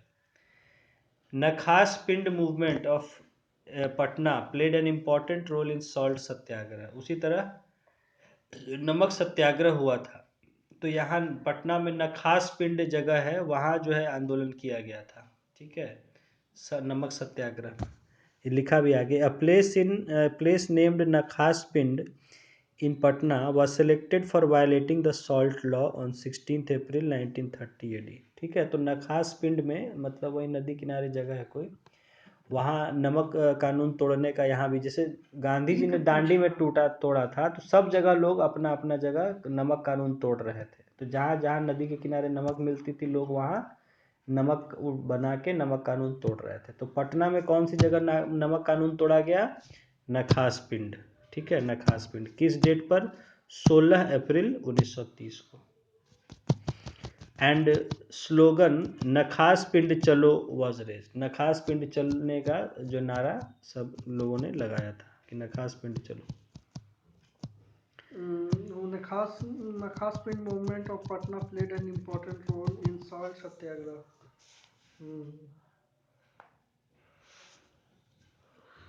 ये लेकिन पूछा तो नहीं है, लेकिन पूछ देगा तो फिर दिक्कत हो जाएगा। Under the leadership of Secretary Patna City Congress Sub Committee and Ambika Kant Singh, a procession of satyagrahis advanced towards Nakhas पिंड। ठीक है, तो उस समय जो पटना सिटी कांग्रेस कमेटी के सेक्रेटरी थे अंबिका कांत सिंह, उनके नेतृत्व में नखास पिंड लोग जो है भीड़ चल पड़े सत्याग्रहियों की। छोड़ दीजिए, इतना नहीं पूछेगा। At the time, another procession under the leadership of Ram Briksh Benipuri was heading towards Nakhas पिंड। उसी समय एक और जो है समूह जो है वो जा रहा था नखास पिंड, राम वृक्ष बेनीपुरी के अध्यक्षता में। राम वृक्ष बेनीपुरी एक माने लेखक थे, कवि थे। ठीक है, हिंदी के राम वृक्ष बेनीपुरी एक माने हुए लेखक थे। तो हाँ, पोएट थे, ऑथर थे। क्या, तो इनका हम लोग को पढ़ना भी, कुछ पढ़े भी हैं राम वृक्ष बेनीपुरी का। तो बड़े माने हुए उस समय के लेखक थे। तो इन्होंने भी, जैसे एक राम वृक्ष बेनीपुरी और दूसरे राहुल सांकृत्यायन, से पूछा राहुल संकेत हाँ, के उनका बारे में। नाम पूछाएगा अभी। तो इन लोगों ने भी भाग लिया था इसमें। जैसे ये राम वृक्ष, इसको याद करना जरूरी है ये नहीं, नाम? तो राम ये वृक्ष सब नहीं है। हाँ, राम वृक्ष बेनीपुरी भी नखास पिंड गए थे वहाँ। The demonstrators were being stopped at different places in Patna and they were being imprisoned. तो ऐसे ये प्रदर्शनकारियों को जगह जगह पटना में रोका जा रहा था और उनको गिरफ्तार किया जा रहा था। दे वर लाठी charge at many places in which professor Abdul बारी गॉट इंजर्ड। तो कई जगह उन पर लाठी चार्ज किया गया जिसमें कि अब्दुल बारी जो थे वो घायल हो गए थे।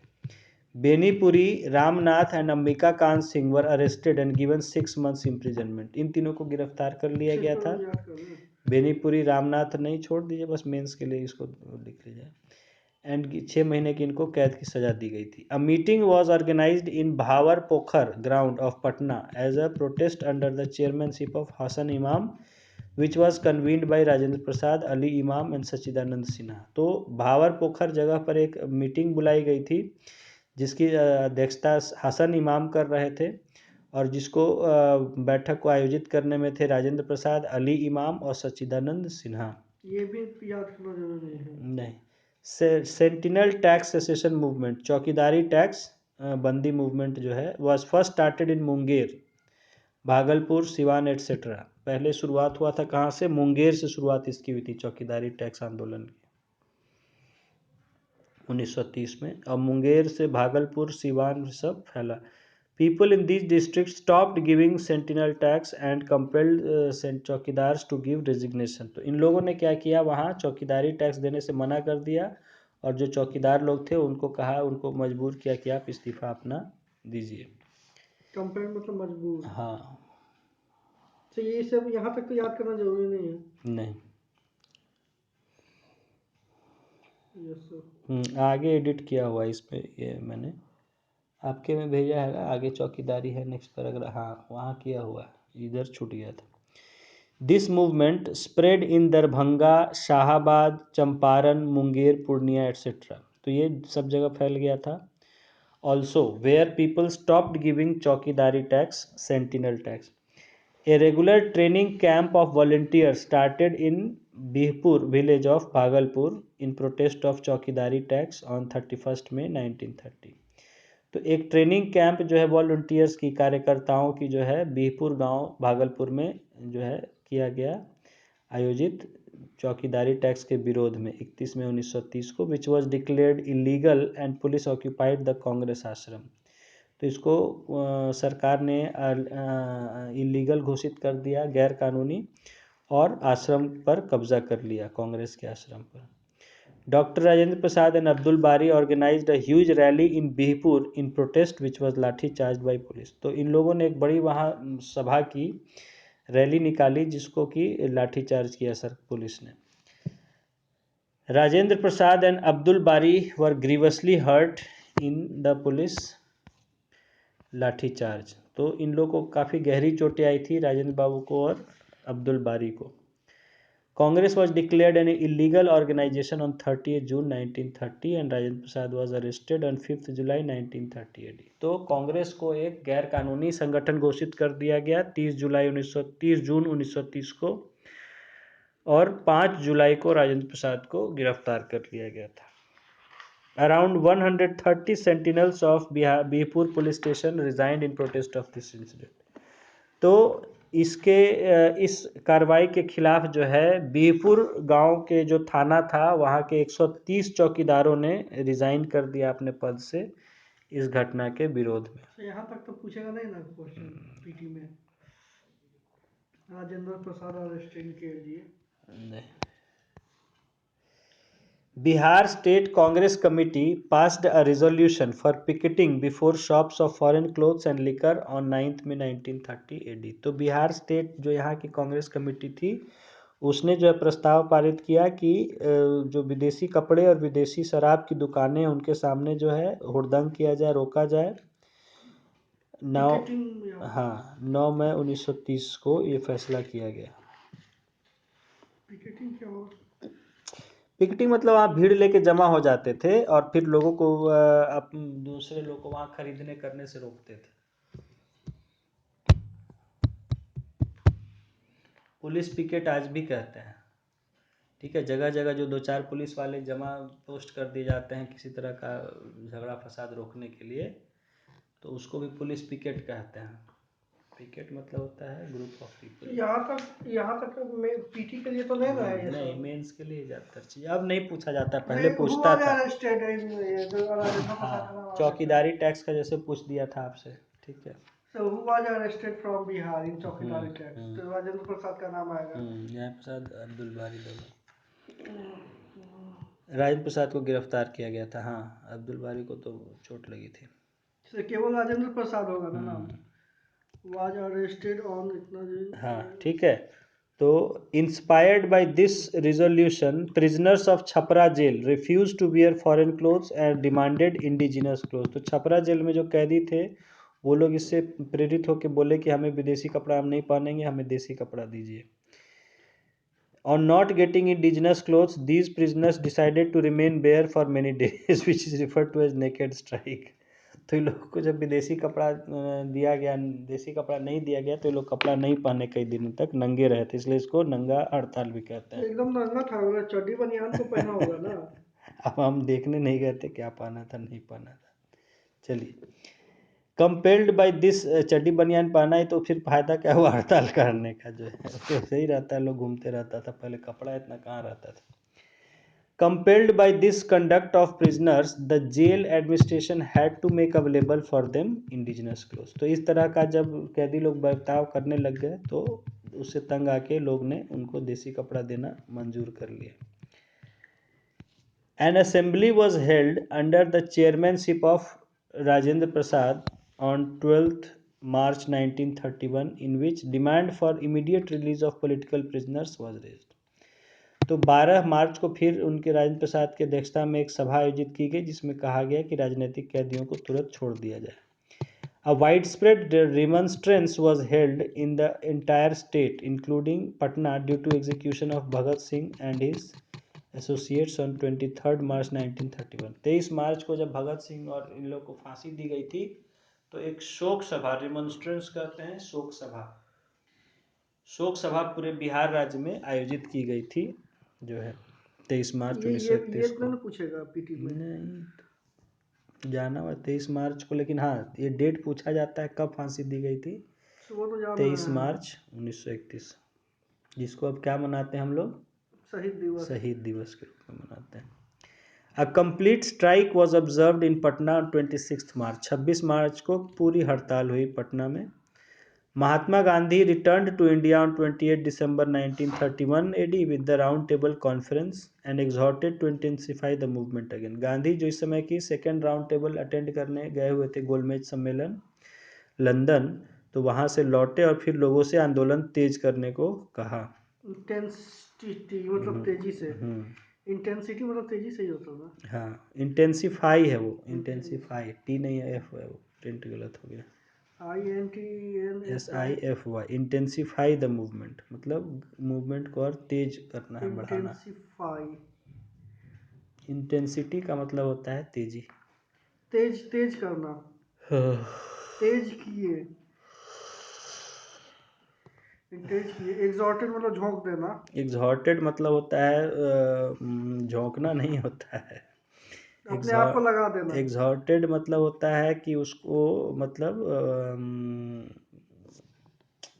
बढ़ावा देना, मतलब उनको ऐसा वो किया, क्या बोला, बोलकर बढ़ावा देना।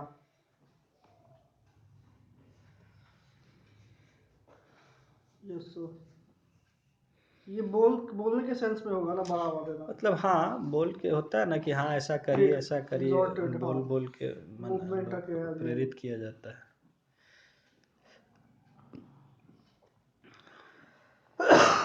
Leaders like Rajendra Prasad, Brij Kishore Prasad, Krishna Vallabh Sahay, Jagat Narayan Das, Mathura Prasad, Prajapati Mishra were arrested on 4 January 1932। तो ये सब नेताओं को फिर से गिरफ्तार कर लिया गया, छोड़ दीजिए। ऑन 7 जनवरी श्री कृष्ण सिंह,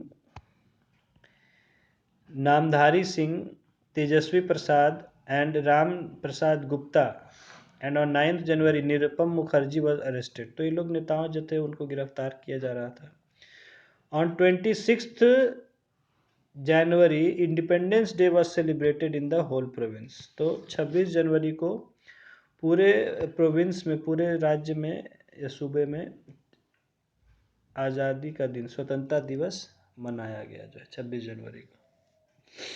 इसी साल से शुरू हुआ था 1931 से, मैंने 1932 से 31 में ये हुआ था वहाँ लाहौर सेशन में कि कराची में हुआ था, और मनाया गया था कि तय किया गया था 26 जनवरी को हम लोग आज़ादी के दिन के रूप में मनाएंगे।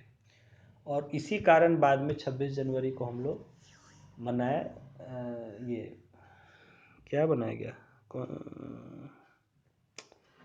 रिपब्लिक डे जो है, रिपब्लिक डे उसको तय किया गया। हर साल उसके बाद से 26 जनवरी को लोग आज़ादी का दिन मनाते थे। ठीक है, तो ये मतलब था लोगों के मन में आज़ादी का भावना, आज़ादी का दिन। हाँ, अच्छा, तो उसको कि हम लोग इस, गणतंत्र हाँ, आज़ादी मिलेगी इस दिन, आज़ाद होंगे इस दिन हम लोग। तो 26 जनवरी को लोग आज़ादी का दिन मनाते थे। ये इसलिए किया गया था ताकि लोगों को लगे कि आज़ादी अब काफ़ी नज़दीक आ, क्योंकि लोग बहुत थोड़ा सा थक भी रहे थे धीरे धीरे आंदोलन करते करते, तो उनको लग रहा था पता नहीं कब आज़ादी मिलेगी, कब आज़ादी मिलेगी। तो इसलिए उनको एक आभास दिलाने के लिए कि अब आज़ादी ज़्यादा दूर नहीं है, तो इसको तय किया गया था कि 26 जनवरी को हम लोग इंडिपेंडेंस डे सेलिब्रेट करेंगे। British prime minister MacDonald, with the intention of creating dissension in Hindu society, announced communal award, which was opposed by Mahatma Gandhi, who began fast unto death.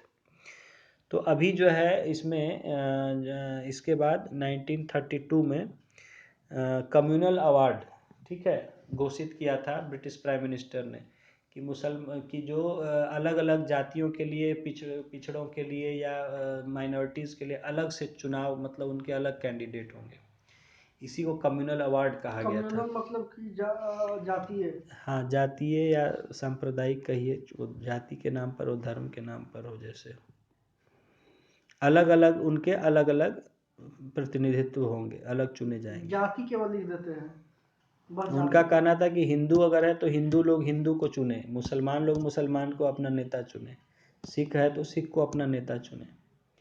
इस तरह से वो बांट देना चाहते थे। डिसेंशन मतलब फूट।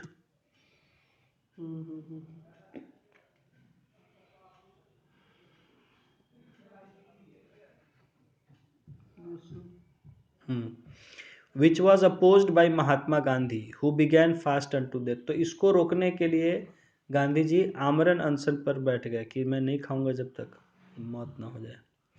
Poona pact was signed between Bhimrao Ambedkar and Gandhi ji on this subject and communal award was withdrawn. तो इस पर जो है गांधी जी ने जब आमरण अनशन किया, पूरा देश धीरे धीरे जो है बिल्कुल उनसे सेंटिमेंटल हो गया, और अंबेडकर जो कि अड़े हुए थे कि नहीं, शेड्यूल्ड कास्ट और बाकी लोग के लिए अलग वो होना चाहिए, चुनाव का व्यवस्था होना चाहिए, तो उनको झुकना पड़ा। गांधी जी ने कहा कि देखिए, मैं आपकी बात से ये नहीं हूँ कि आप चाहते हैं कि आपके लिए विशेष प्रतिनिधि हो, तो वो होंगे, मैं भी चाहता हूँ, आपके लिए रिजर्वेशन करने के लिए मैं तैयार हूँ, लेकिन अलग अलग चुनाव हो ये मैं तैयार हूँ, क्योंकि इससे हमारा समाज बट जाएगा। ये हाँ, शुरुआत, ये दोनों एक ही है, पूना पैक्ट ये, हाँ, यही पूना पैक्ट हुआ था, यही जब हुआ था तो फिर पूना पैक्ट संधि रूप में साइन किया गया था। तो ब्रिटिश प्राइम मिनिस्टर मैकडोनाल्ड ये आ सकता है। हाँ, उस समय प्राइम इसको यहाँ पे मिनिस्टर लिख लेते हैं, मैकडोनाल्ड ये पूना पैक्ट लिख ले यहाँ पर, Poona pact British prime minister से। तो देखिए हुआ क्या था कि उन्होंने कह दिया था कि अलग अलग कम्युनिटी के अलग लीडर होंगे और उनको वही कम्युनिटी चुनेगी। जैसे हिंदुओं का नेता है तो उनको सिर्फ हिंदू चुनेंगे, मुसलमानों का नेता होगा मुसलमान चुनेंगे। तो गांधी ने देखा कि इससे तो हमारा समाज ही बट जाएगा, बिखर जाएगा। उन्होंने कहा कि नहीं, मैं इसके खिलाफ हूँ, आप रिजर्वेशन ले लीजिए कि हाँ इतने लोग इतने जाति से रहेंगे, इतने लोग इस धर्म के रहेंगे, इस जाति के रहेंगे, वो मैं तैयार हूँ, लेकिन वोट सबका मिलके ही सब लोग करेंगे। क्योंकि ऐसा नहीं कि हिंदू मुसलमान को अलग समझता है, या मुसलमान नेता है तो उसको हिंदू से नहीं जुड़ा हुआ है, या सिख नेता है तो उसको हिंदू से नहीं जुड़ा हुआ है। तो सभी लोग मिल के वोट करेंगे, लेकिन हाँ आप रिजर्वेशन चाहते हैं तो मैं कहता हूँ कि ठीक है, आप अपने इतने से, ताकि किसी धर्म या जाति को अगर ऐसा लगता है कि उसके रिप्रेजेंटेटिव्स नहीं है उसकी बात उठाने के लिए, तो उसके लिए आप सीट रिजर्व कर दीजिए, उसके लिए मैं तैयार हूँ। लेकिन अलग अलग ही चुनाव हो तो इससे तो हो जाएगा कि हिंदू को मुसलमान से कोई मतलब नहीं रह जाएगा, मुसलमान को सिख से कोई मतलब नहीं रह जाएगा, सिख को हिंदू से कोई मतलब नहीं रह जाएगा, क्योंकि उसका अपना अलग नेता अलग चुनाव होगा। तो ये मैं समाज को बिखरने नहीं दूंगा। इतने साल जो उन्होंने लगाए थे एकता लाने में, तो उसको तोड़ना चाहता था मैकडोनल्ड। तो वो जो आमरण अनशन पर बैठ गए, जिसके कारण अम्बेडकर जो अड़े हुए थे कि नहीं हम जो है अलग छोटी जाति या पिछड़ी जातियों का हम अलग लेंगे, तो उस पर वो मान गए रिजर्वेशन की बात पर, बड़ी मुश्किल से माने। तो गांधी जी सब वही पूना पैक्ट साइन हुआ कि ठीक है ऐसा नहीं होगा, तो इसी को पूना पैक्ट कहते हैं। तो Poona pact was signed between Bhimrao Ambedkar and Gandhi ji on this subject and communal award was withdrawn. Communal award वापस ले लिया गया। गांधी जी इस्टेब्लिश्ड हरिजन सेवक संघ। इसी के देखिए, हाँ, इसी के बाद गांधी ने अंबेडकर को फिर प्रॉमिस भी किया था कि मैं आज से अपनी सारी जिंदगी जो है पिछड़ी जातियों दलित जातियों की सेवा के लिए ही गुजारूंगा, और ये मैं आज से आपको प्रतिज्ञा करता हूँ। और इसीलिए उन्होंने उसके बाद हरिजन सेवक संघ की पूरे देश में स्थापना की थी, कि जिसमें उन्होंने हरिजन कहा था कि ये नहीं है कि ये लोग पिछड़े जाति, ये लोग तो हरि के यानी भगवान के प्रिय लोग हैं, ठीक है, और मैं उनकी सेवा करने की हर जगह उनके देखरेख करने के लिए जो है हरिजन सेवक संघ स्थापित किए गए थे पूरे देश में। दिल्ली में भी था जहां मैं जाया करता था अक्सर। कहाँ पे हर जगह स्थापित किए गए थे, पटना में भी कहीं होगा मुझे नहीं पता है। तो दिल्ली में था, दिल्ली यूनिवर्सिटी के बगल में है, नॉर्थ दिल्ली में, हाँ, दिल्ली विश्वविद्यालय के इधर जो है आपका किंग्सवे कैंप है, वहीं पर है जो है ये। तो वहाँ मैं अक्सर जाया करता था, वहीं खादी भंडार भी था, योगा का भी वहाँ पर था क्लासेज, या ऐसे भी जाते थे। तो हरिजन सेवक संघ पूरे देश में स्थापित किए गए थे। ये पूछा गया है सवाल, ठीक है, कि हरिजन सेवक संघ कब स्थापित किया गया, किसने स्थापित किया, तो गांधी जी ने किया था। To ameliorate the condition of Harijans, many branches of which were opened in Bihar also, ठीक है। तो ये हरिजन शब्द किसने दिया था, गांधी जी ने। हरि के जन मतलब ईश्वर के जन है, ईश्वर के प्रिय जन है। लेकिन आज देखिए, आज उसको एक खराब शब्द बना दिया गया है। लोगों का क्या है, लोगों को अच्छी चीज़ कोई वही नहीं होती है, अच्छा चीज़ रहेगा उसको खराब। देखिए कोई सुंदर चीज़ बना दीजिए, उसको सब कुरेद कुरेद के कर देगा, कुछ का कुछ बिगाड़ देगा। आप कोई सुंदर चीज़ लगा तो दीजिए बाहर, देखिए कितने दिनों ठीक रहता है। आप यहाँ कॉलोनी के बाहर एक सुंदर कुछ बना दीजिए, कुछ दिन बाद देखिए उसको लोग थूक थाक के कचरा फेंक के उसको कर देगा तबाह। वही हाल हर चीज़ का है दुनिया में। तो गांधी जी ने एक अच्छा ये दिया था, उन्होंने नाम दिया कि नहीं, इनको कोई दलित या पिछड़ा नहीं कहे, इनको मैं हरिजन मानता हूँ, कि ये हरि के जन है, यानी ईश्वर के प्रिय जन है, ठीक है। तो उन्होंने हरिजन एक अच्छा शब्द, एक जैसे आज इनने कहा, क्या नाम है, मोदी ने क्या कहा कि नहीं, विकलांग नहीं कहिए, दिव्यांग कहिए। बोलिए दिव्य अंग है उसको, विकलांग नहीं है कि उसका अंग कोई डैमेज है, बल्कि उसको कोई अब कहता है पहले डिसेबल कहता था, डिसेबल बोल रहा है, या हैंडीकैप नहीं बोला, स्पेशली एबल्ड। वो विशेष रूप से कुशल है। उसको कुछ जैसे होता भी है कि जैसे कोई आँख चला गया तो उसका कान बहुत तेज हो जाता है। जो अंधा होता है ना लोग, जिसका आँख खराब हो जाता है, उसका देखिएगा कि कान बहुत सेंसिटिव होता है। या कहने का मतलब, एक अंग अगर ईश्वर कमज़ोर कर देता है तो उसके दूसरे अंग को बड़ा मजबूत कर देता है, ये देखा हुआ चीज़ है, ठीक है। तो वो आज उसको दिव्यांग कहा है। मोदी ने भी उसी तरह कोशिश किया कि उसको आप विकलांग नहीं कहे, विकलांग कहते हैं तो उसको अपमानित महसूस होता है, या हैंडीकैप कहते हैं, या डिसेबल कहते हैं। वो डिसेबल नहीं है, ऐसा नहीं कि वो लायक नहीं है, डिसेबल नहीं है, वो स्पेशली एबल्ड है, उसमें कुछ विशेष गुण है। तो उसी तरह गांधी जी ने उस समय जो किया था कि ये कहा था हरिजन है, ये लोग ईश्वर के प्रिय जन है, भोले भाले सीधे साधे लोग हैं जो ईश्वर के प्रिय जन हैं, तो मैं उनकी सेवा करूंगा और सबको करना चाहिए, ऐसा उन्होंने कहा था, प्रतिज्ञा लिया था। लेकिन आज देखिए, आज हरिजन कहने पर आपको सजा हो जाएगा, तो हरिजन को भी अपमान वाला शब्द बना दिए लोग, या उस तरह से बोलने लग गए लोग। तो खैर, मैं बता रहा हूँ कि समाज किस तरह से काम करता है, और किस तरह से समय समय पर लोगों ने उसमें जो गलत आ जाते हैं उसको सुधार करने का जो है कोशिश की है। अब जैसे इंग्लिश में विलेजर वर्ड है, मैं आपको बताता हूँ। विलेज या विलेजर जो वर्ड आता है, कहाँ से आया जानते हैं? विलेज विलेन से आया है, ठीक है। विलेन से विलेजर बना। पहले क्या है कि गांव के लोग जैसे सीधे साधे होते थे, तो शहर के लोग उनको कहते थे कि ये गंवार है, उजड़ है, इनको कुछ नहीं आता है, तो विलेन जो बदमाश से वो आ गया कि ये बदमाश टाइप के लोग होते हैं गांव के, वो मतलब देहाती होते हैं, उनको कुछ नहीं आता है, जैसे मन तैसे करते हैं। तो विलेजर वहां से शब्द आ गया, ठीक है, विलेन से। तो विलेन को तोड़ के विलेज कर दिया। नहीं, विलेन से ही विलेजर बन गया, ठीक है, उस तरह से मतलब जुड़ा हुआ है दोनों। विलेन मतलब कि क्या होता है? नेगेटिव आदमी, हाँ, गुंडा, बदमाश, गुंडा, मतलब अनपढ़।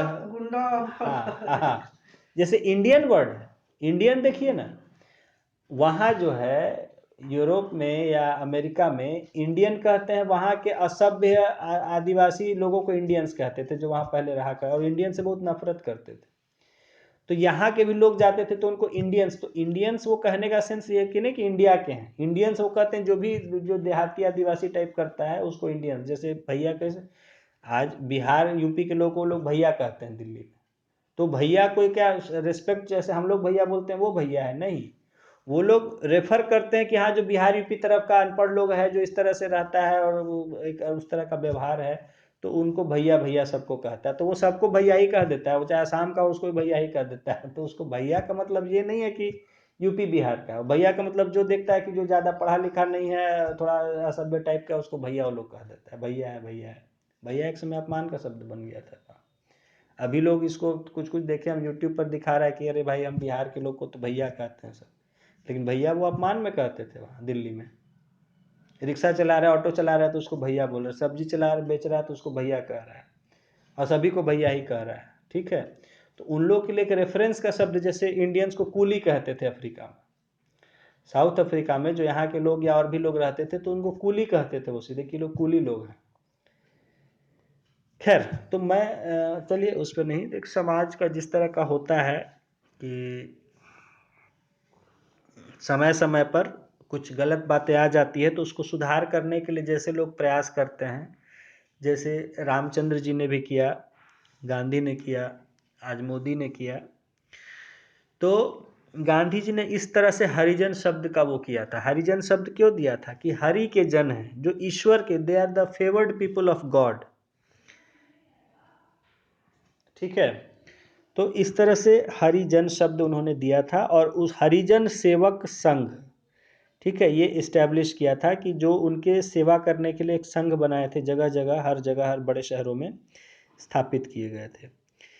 Leaders from Bihar like Jagjivan Ram and Jaglal Chaudhary played an important role in Harijan Sevak Sangh. तो बिहार में इसमें काम करने वाले प्रमुख नेता कौन थे? जगजीवन राम और जगलाल चौधरी।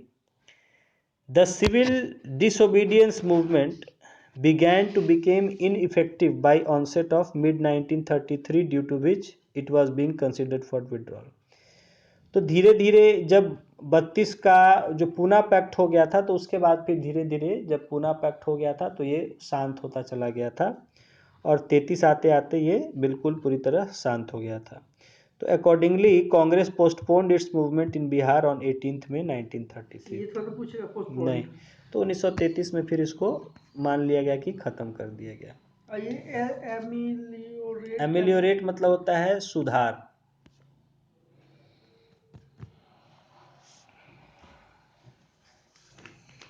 या कष्ट से मुक्ति, कष्ट दूर करना।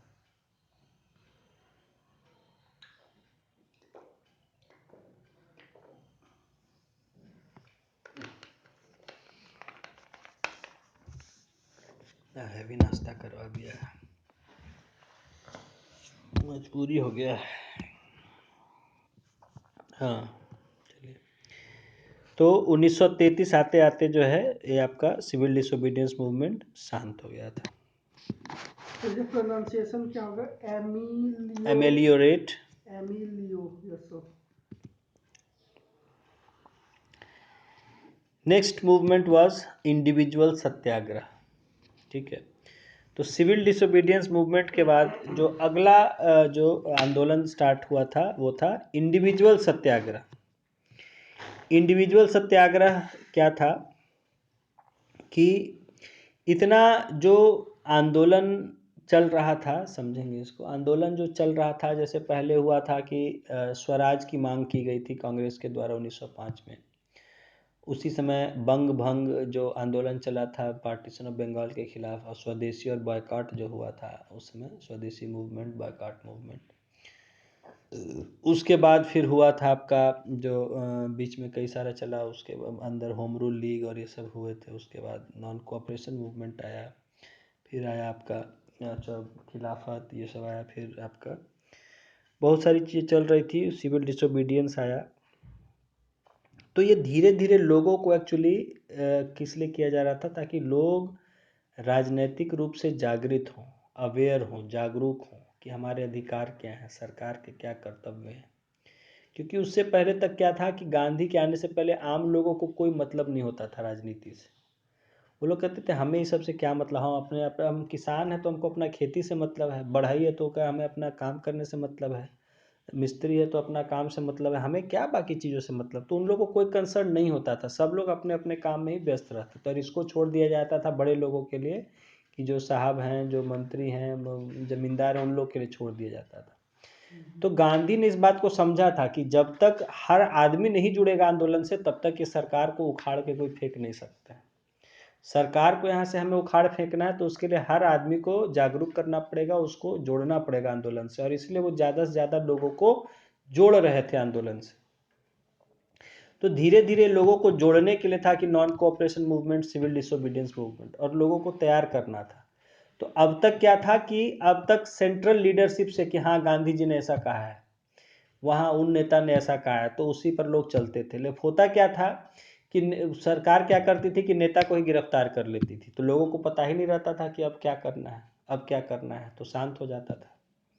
सर क्या करती थी, सीधे टॉप लीडर्स को अरेस्ट कर लेती थी, बोलती थी कि बाकी लोग को पता नहीं रहेगा क्या करना है, टॉप लीडर्स को अरेस्ट कर लोगे, यही लोग मास्टरमाइंड।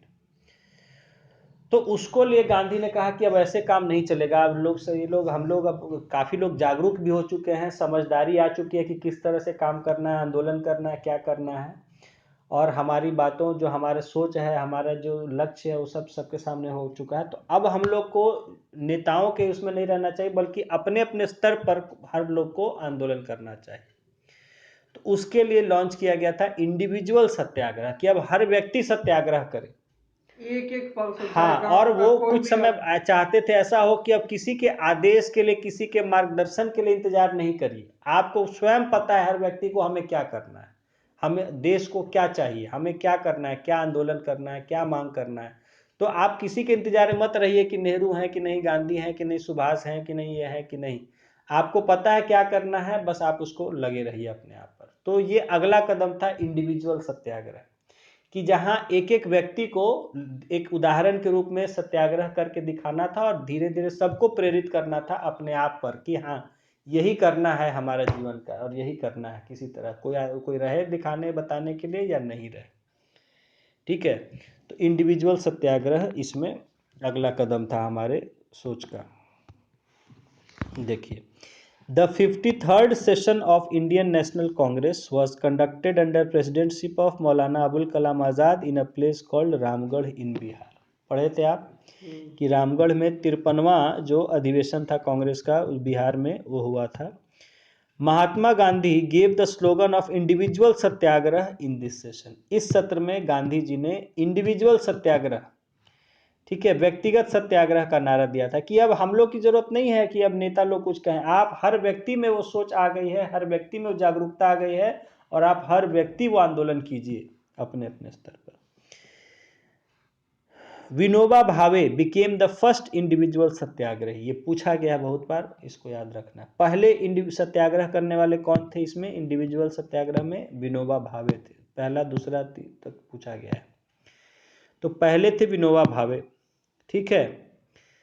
जो है दूसरे कौन थे, दूसरे इसमें दिया है, का भी नाम आता है, हाँ, जवाहरलाल नेहरू थे। तीसरा का भी पूछा गया है ये इसमें, ठीक है। दूसरे थे जवाहरलाल नेहरू। ऐसे अभी रुक जाइए, मैं लिखवाऊंगा कंफर्म करके आप। तो पहले थे इसमें, शुरुआत किया था Vinoba Bhave. Vinoba Bhave became the first individual Satyagrahi. This movement had a very good effect on Bihar. Bihar में इसका बड़ा अच्छा असर हुआ था। Shri Krishna Singh became the first individual Satyagrahi on 27 November 1940। Bihar में करने वाले जो पहले सत्याग्रही हुए, श्री कृष्ण सिंह। बिहार में पहला किसने किया था इंडिविजुअल सत्याग्रह? श्री कृष्ण सिंह ने। कब किया था? 27 नवंबर 1940 को। टाना Bhagat of Chota Nagpur also participated in this Satyagraha. तो जो छोटा नागपुर के टाना सत्याग्रह टाना भगत थे, उन्होंने भी इसमें भाग लिया था।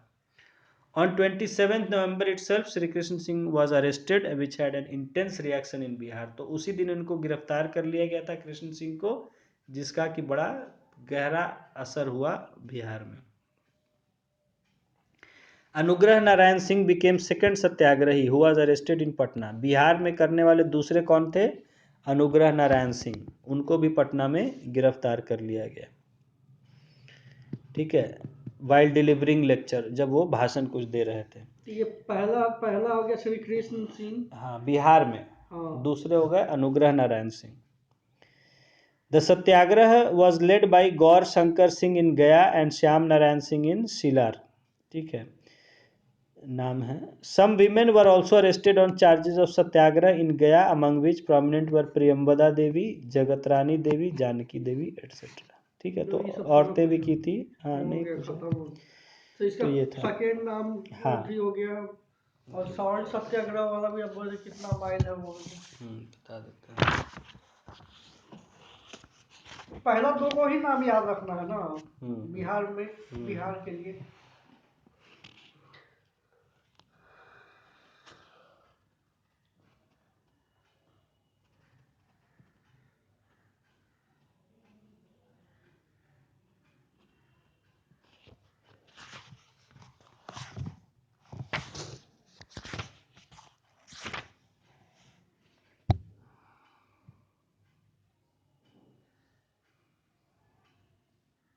जवाहरलाल नेहरू ही थे, दूसरे थे।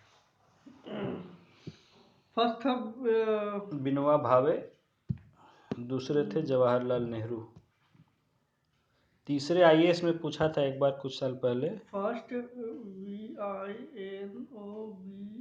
विनोबा भावे, PHAWE, VE या W, हाँ जो भी हो।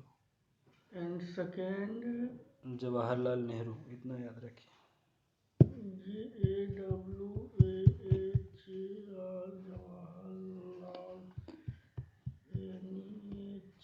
असल वो सॉल्ट सत्याग्रह में कितना माइल चले थे? हाँ, सॉल्ट सत्याग्रह में कितना दूरी था?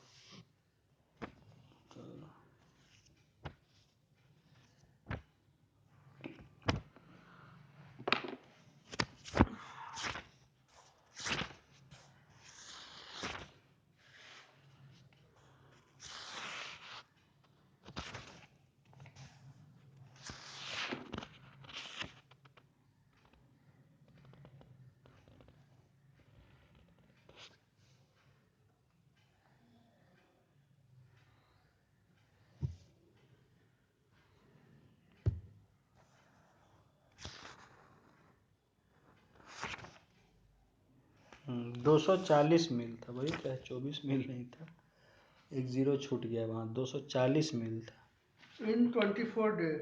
यानी लगभग वो 370 किलोमीटर के आसपास पड़ता था, मुझे ध्यान था। इन 24 डे हाँ, ना? 24 दिन में। हाँ,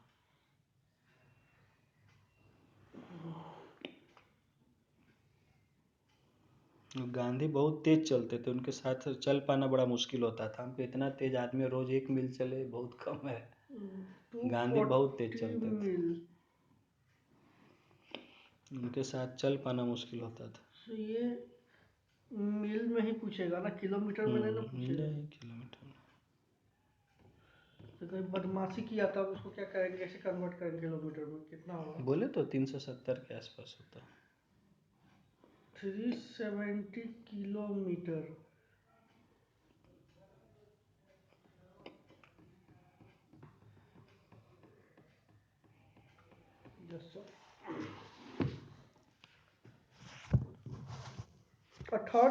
थर्ड कौन था इंडिविजुअल सत्याग्रह करने वाला? थर्ड थे ब्रह्मदत्त, थे किसान नेता थे ब्रह्मदत्त। ठीक है, उनका नाम आता है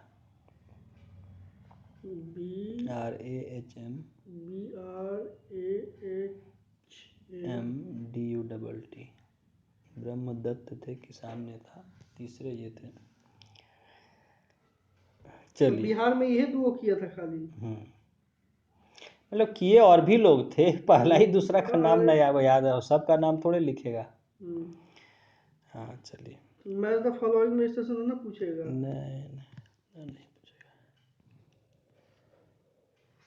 तो इस तरह हमारा इंडिविजुअल सत्याग्रह जो है ये चला था। इंडिविजुअल सत्याग्रह के बाद फिर जो है, जो जैसी आशंका थी गांधी जी लोग को कि आगे ये लोग क्विट इंडिया मूवमेंट सोच रहे थे, भारत छोड़ो आंदोलन, लेकिन वो स्टार्ट करने से पहले ही सबको गिरफ्तार कर लिया गया था, सब नेताओं को। लेकिन जैसा इन लोगों ने पहले से सोच रखा था, सबको इन लोगों ने तैयार किए हुए था कि अगर हम नहीं भी रहें तो अपने आपको पता है कि क्या आंदोलन करना है, कैसे करना है, तो आप लोग अपना आंदोलन जारी रखिएगा, भले हम लोग को। इंडिया में ना, हाँ, पूरे इंडिया में पूरे इंडिविजुअल इंडिया में। सत्याग्रह। इसमें ज्यादातर साउथ इंडिया का नाम नहीं आता है। किसमें? पूरे हिस्ट्री में क्या नहीं आता है? आप लोग नहीं ध्यान देते हैं, इधर नहीं पढ़ते हैं। खूब है, जैसे अभी सॉल्ट सत्याग्रह हुआ, साउथ में बहुत हुआ था, सब जगह हुआ था। राजगोपालाचारी किए थे, राजगोपालाचारी का नाम जाना है। बहुत लोग हैं, साउथ इंडिया में भी हो रहा था, हर जगह हो रहा था। राजगोपालाचारी साउथ इंडिया के गांधी जी थे। क्विट इंडिया बहुत बड़ा है तो छोड़ दें, क्या करना। तो कितना दिन में हुआ क्विट हाँ, इंडिया? टॉपिक बड़ा है, टॉपिक तो क्विट इंडिया मूवमेंट। इसमें चूंकि डिटेल ज़्यादा दे दिया है, क्योंकि क्विट इंडिया में इसको आप छाट लीजिए पीटी के। देखिए, क्विट इंडिया में क्या है कि पहले ये भी एक श्योर शॉट सवाल था, 3-4 सवाल जो हर साल आते थे, तो ये अल्टरनेट करके आता ही था कि बिहार में। अच्छा चलिए, ठीक है, ठीक है, हम छाट दें। पीटी के लिए इतना थोड़ा नहीं, पीटी में इतना नहीं आएगा, तो आता था मेंस के लिए क्विट इंडिया। क्योंकि देखिए, घटना है वो एक एक घटना को दे दिया गया है, ठीक है, कैसे कैसे कहाँ क्या हुआ, उतनी अब नहीं पूछा जाता है। मैं कह रहा हूँ कि पहले पूछा जाता था, लेकिन देखिए अब बात है कि हम लोग अब देख चुके हैं ऐसा कि कुछ भी पूछ दे रहा है, तो इसलिए इस तरह का आपको हम नोट्स बना दिए कि जिसमें कुछ छूटे नहीं, ऐसा कल को आपको नहीं लगे कि सर ये नोट्स में नहीं था।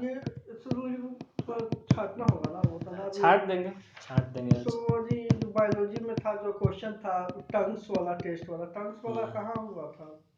नहीं हुआ था, वही तो कह रहे हैं कि एडवांस वो क्वेश्चन कुछ पूछ दिया है जो सिलेबस में नहीं है। तो फिर कराना पड़ेगा कुछ चीज़ एडवांस देख के, उस लेवल का कराना होगा। इस तरह का पूछ दिया, वो तो आईएएस का लेवल का पूछ दिया है, कई सवाल जो है बीमारियों का नाम पूछ दिया है, या कुछ और सवाल ऐसा पूछ दिया है। बहुत अजीब टाइप का क्वेश्चन। अब इस बार स्टैंडर्ड काफ़ी बढ़ा दिया है, तो क्या करें, वो तो जैसा बढ़ाएगा तो उस तरह से हम लोग को भी तैयारी करना पड़ेगा। 68 और 69 थोड़ा बड़ा था। हाँ बिल्कुल, अब आईएएस का जो पहले स्टैंडर्ड था, मतलब कहने का मतलब जो छोटे सवाल जब पूछा करते थे, तो उस तरह का अब पूछने लगा है, तो पूछ रहा है, तो अब क्या करिएगा, जो पहले नहीं था पूछ रहा है, तो उसको भी तैयार। वो सब सवाल तो मैं कह रहा हूँ कि बिहार में कोई बना के दिखा दे, कोई बना के दिखा दे, टीचर ही बना के दिखा दे, नहीं बना पाएगा।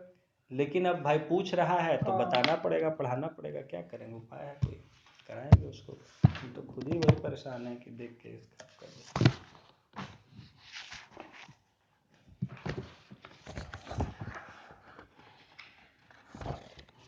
साइंस का जो सवाल है, जो सब यहाँ खाली लूसेंट रटो इतने ही जानता है, और ये सब सवाल की टेनियसिस का ये कौन कौन सा 3 वेराइटी है, स्पीसीज है, और सिस्ट होता है तो उसको क्या कहते हैं, सब सवाल तो आईएएस का सवाल है।